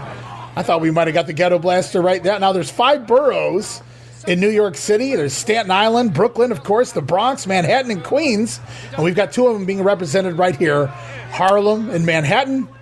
And, of course, the Brooklyn Brawler. Who's the better borough? Did Bobby and Bad News have heat? I don't think so. Why? I don't believe so. Just going what they said. You want to know? No part of being around the ring with Bad News around. I didn't know. No, you don't want to be on the opposite side of the ring. No, you don't want. You never know what Bad News is capable of doing. You don't want to piss them off for no reason. Bobby has wisely avoided this entire Bad News Brooklyn Brawler tag team fiasco. I think Bobby's already abandoned the Brawler here quietly. Good call. Good call. I don't know if we'll ever get an explanation as to why Bobby just left the side of the Brawler here. But Steve Lombardi is in control right now. This is Brandon's course. This is probably one of those Gorilla Monsoon specials. You're not going to see any flying head scissors or too many pretty moves here in this bout. No, not many side headlocks. No. Well, there was a side headlock as he raked the eyes of Brawler across the top rope. Or Bad News across the top rope. The Brawler in control. He found a new Brooklyn shirt. Yeah, he did. It won't look new for long. Right? See how quickly we can dirty that thing up. Did you say he would like roll around down in the... Well, that's the story they told, that was on his debut. That he got a Dodgers shirt or whatever, and Bobby said, "You're supposed to be from the streets, you're supposed to be from the alleys," and Bobby had him go crawl into, the boiler room or whatever, and roll around, crawl up in a vent or whatever it was, and filthy himself up a little bit. Brawler was on the wrestling. Yeah, Brawler was on the screen a lot as a kid, and my grandpa would walk through, and he'd always get a chuckle out of that pocket, that back pocket falling off his ass. It always made him. It always gave a little snicker. It is an interesting look. It is. It's a choice. It's certainly a choice. I mean, yeah. I believe they have a seamstress somewhere there at the TV tapings. Could have had the pocket perhaps sewn back on. Joey Morella, the referee here, admonishing Bad News Brown for choking the Brooklyn Brawler. They could have ran an angle here. Could have ran an angle here to turn one of them face. Just some sympathy on one of them. You're gonna get sympathy on one of these guys. I think Bad News would have been an awesome kick-ass baby face with the right opponent turning him face. This ain't it. This ain't gonna get you. Now the Brawler, I don't see that at all. I mean, they say maybe it's cheering him. Curtain jerker, baby face. I can see the Brawler. But I can see Bad News getting pissed off at Ted DiBiase trying to buy him or something along those lines. That would have been good. Something they could have gave him to do here in the summer. Oh, go to the Bad News actually just cut his best, really his only good promo I've ever heard him speak last week on the Grenade Show. He said you got men wanting to be women, women wanting to be men in the world today, and now you got a WWF champion wanting to be an actor, referring to Hulk Hogan, who is too afraid to wrestle, so he has stuntmen taking his bumps for him. And I thought that was the best promo I've ever heard Bad News cut. Really? You don't like Bad News promos? Well, I enjoy his phrases of beer-bellied sharecroppers and spineless cockroach. Here it is. Boom. Oh, boom. Oh, that's it. Ghetto Blaster. 1, 2, 3. That'll do it. The Battle of the Boroughs, won by Harlem. That's Manhattan. Match goes 4.5 minutes. What a wild... That would have been a pay-per-view match all day. Put that on SummerSlam. Let's do it. Let's run it back. Maybe they need will. A whole house show loop on this. We do. It's better than Brawler and Rooster going for another month. That's been going on for 6 months already on the house shows. Obvious why Heenan didn't want to stick around. Did Bad News didn't have anything? No, he doesn't do anything until after WrestleMania. No, he's got Piper. Piper. And then Jake. Cares about the Brooklyn Brawler. And he's out the door. I think That's he it. just took him and used him as a pawn with a Red Rooster. If somebody knows how to use... now they're making an excuse for Bob. He used Brawler as a pawn for his feud with the Rooster. He had no interest in keeping the Brawler around. For a number of years. Tight. Well... Ha! That wasn't exactly the right word to use. Ha! I used to say I was tight with my mother-in-law, but You've been around the guy for a lot... Is Alfred Hayes? Banana phone, Gene. Oh, I see. The banana phone. Just pressed a little, that sounded like Alfred. Right there, yeah. Hello. The banana phone with a cord, and that's about leading to nowhere. Leading to nowhere, exactly. And I never noticed that as a kid, which is so funny. They couldn't even get the entire gimmick, like something to put it on there. Just the receiver. If you were lucky enough, Bobby Heenan could disappear from this show altogether. He's threatened to do that, Jim. Well, I'll tell you what, I've talked. Well, spoiler, guys, Bobby will be back next week. Will he stick around? We'll have to wait and see. But the brain he's going to rethink things, at least for the time being. But he's working on things, Steve. He's working on something for later here in the summer. It's unfortunate. It really is. There's a lot of unfortunate things about to happen here on Primetime Wrestling. Yeah. But we're going to be here for it, guys. The grenade will continue on. Sorry for you. It's okay. Were screaming and hollering whenever the Hulkster was out there. We've got plenty of great superstars and angles to cover.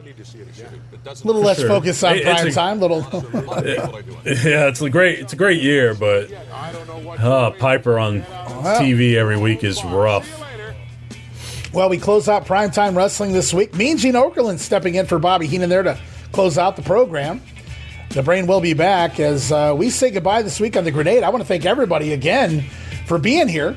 And a quick reminder, guys, you can stop on over to patreon.com/WrestleCopia. Check out the videocast version of this program and so many great videocasts. Talking TNA, a brand new up, looking at the very first pay-per-view in TNA history and so much more.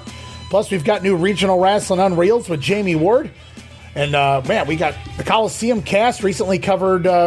Demolition was the most recent Coliseum cast. The Pro Wrestling Academy is back with more fun goodness from the 1980s. And, we got a lot of things going on at the VIP tier and the Ultimate tier as well. Check it out, guys. Very affordable tiers for each and every one of you out there, no matter what you may have saved in your pocketbooks, as they used to say anyway. That's what my grandma called it, the pocketbook. And Lance Russell called it that too. So can't go wrong with that. But, no, you can't. Well, guys, that's going to wrap it up here this week on The Grenade. Steve, I want to thank you so much for being here for the last couple hours and just going back in time and doing a little watch-along, something a little different here. It was fun. I enjoyed it. Thanks for having me, man. Yeah, get to relive some of my childhood memories anyway, the Honky Tonk Man, Jimmy Snuka feud. I don't know why I remember that so vividly, but I do. Hulk Hogan and Randy Savage and Brutus Beefcake. The Battle of the Boroughs? I mean, where else are you guys going to find that, right? Bad News Brown and the Brooklyn Brawler right here on The Grenade. We covered it in long form, all 4.5 minutes of that barn burner. Bad News Brown proving that the mean streets of Harlem and Manhattan are the winners there over Brooklyn.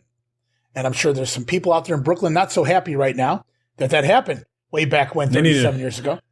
They need better representation for Brooklyn. Well, for every Hercules Dino Bravo house show match, every Jim Neidhart and Barbarian house show match, there's the Rockers and the Rougeaus. There's some other headline matches right now that are certainly, killing it. Demolition and Twin Towers have been fun. I've been enjoying some of that. Big John Studd's gone, so Andre's going to have to find a new opponent. We'll have to wait and see who that winds up being here over the next couple weeks. Unless you guys already know, it's probably the last guy on your list. I'll put it that way. We'll have to wait and see. I don't want to spoil it for anybody, but we're going to wrap it up this week. Again, Steve, thanks for doing this with me. I appreciate it, man. Oh, no problem. Thanks for having me. Absolutely. All right, guys, that's it. We're going to say goodbye. We'll be back soon. Another week of June TV, closing out the month of June as we also wrap up the box office and No Holds Barred. So that's going to be yanked from the theaters here fairly shortly as well. But until then, this is Ray Russell saying from pillar to post and coast to coast, you pull the pin and I'll pick up the pieces right here on the Wrestling Memory Grenade. I'll see you next week. Don't miss it. Be there.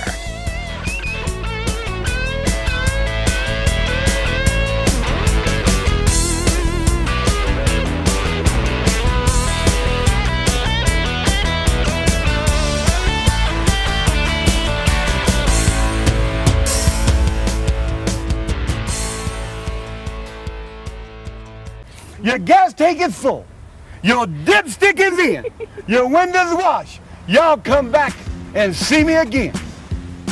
Hey, aren't you?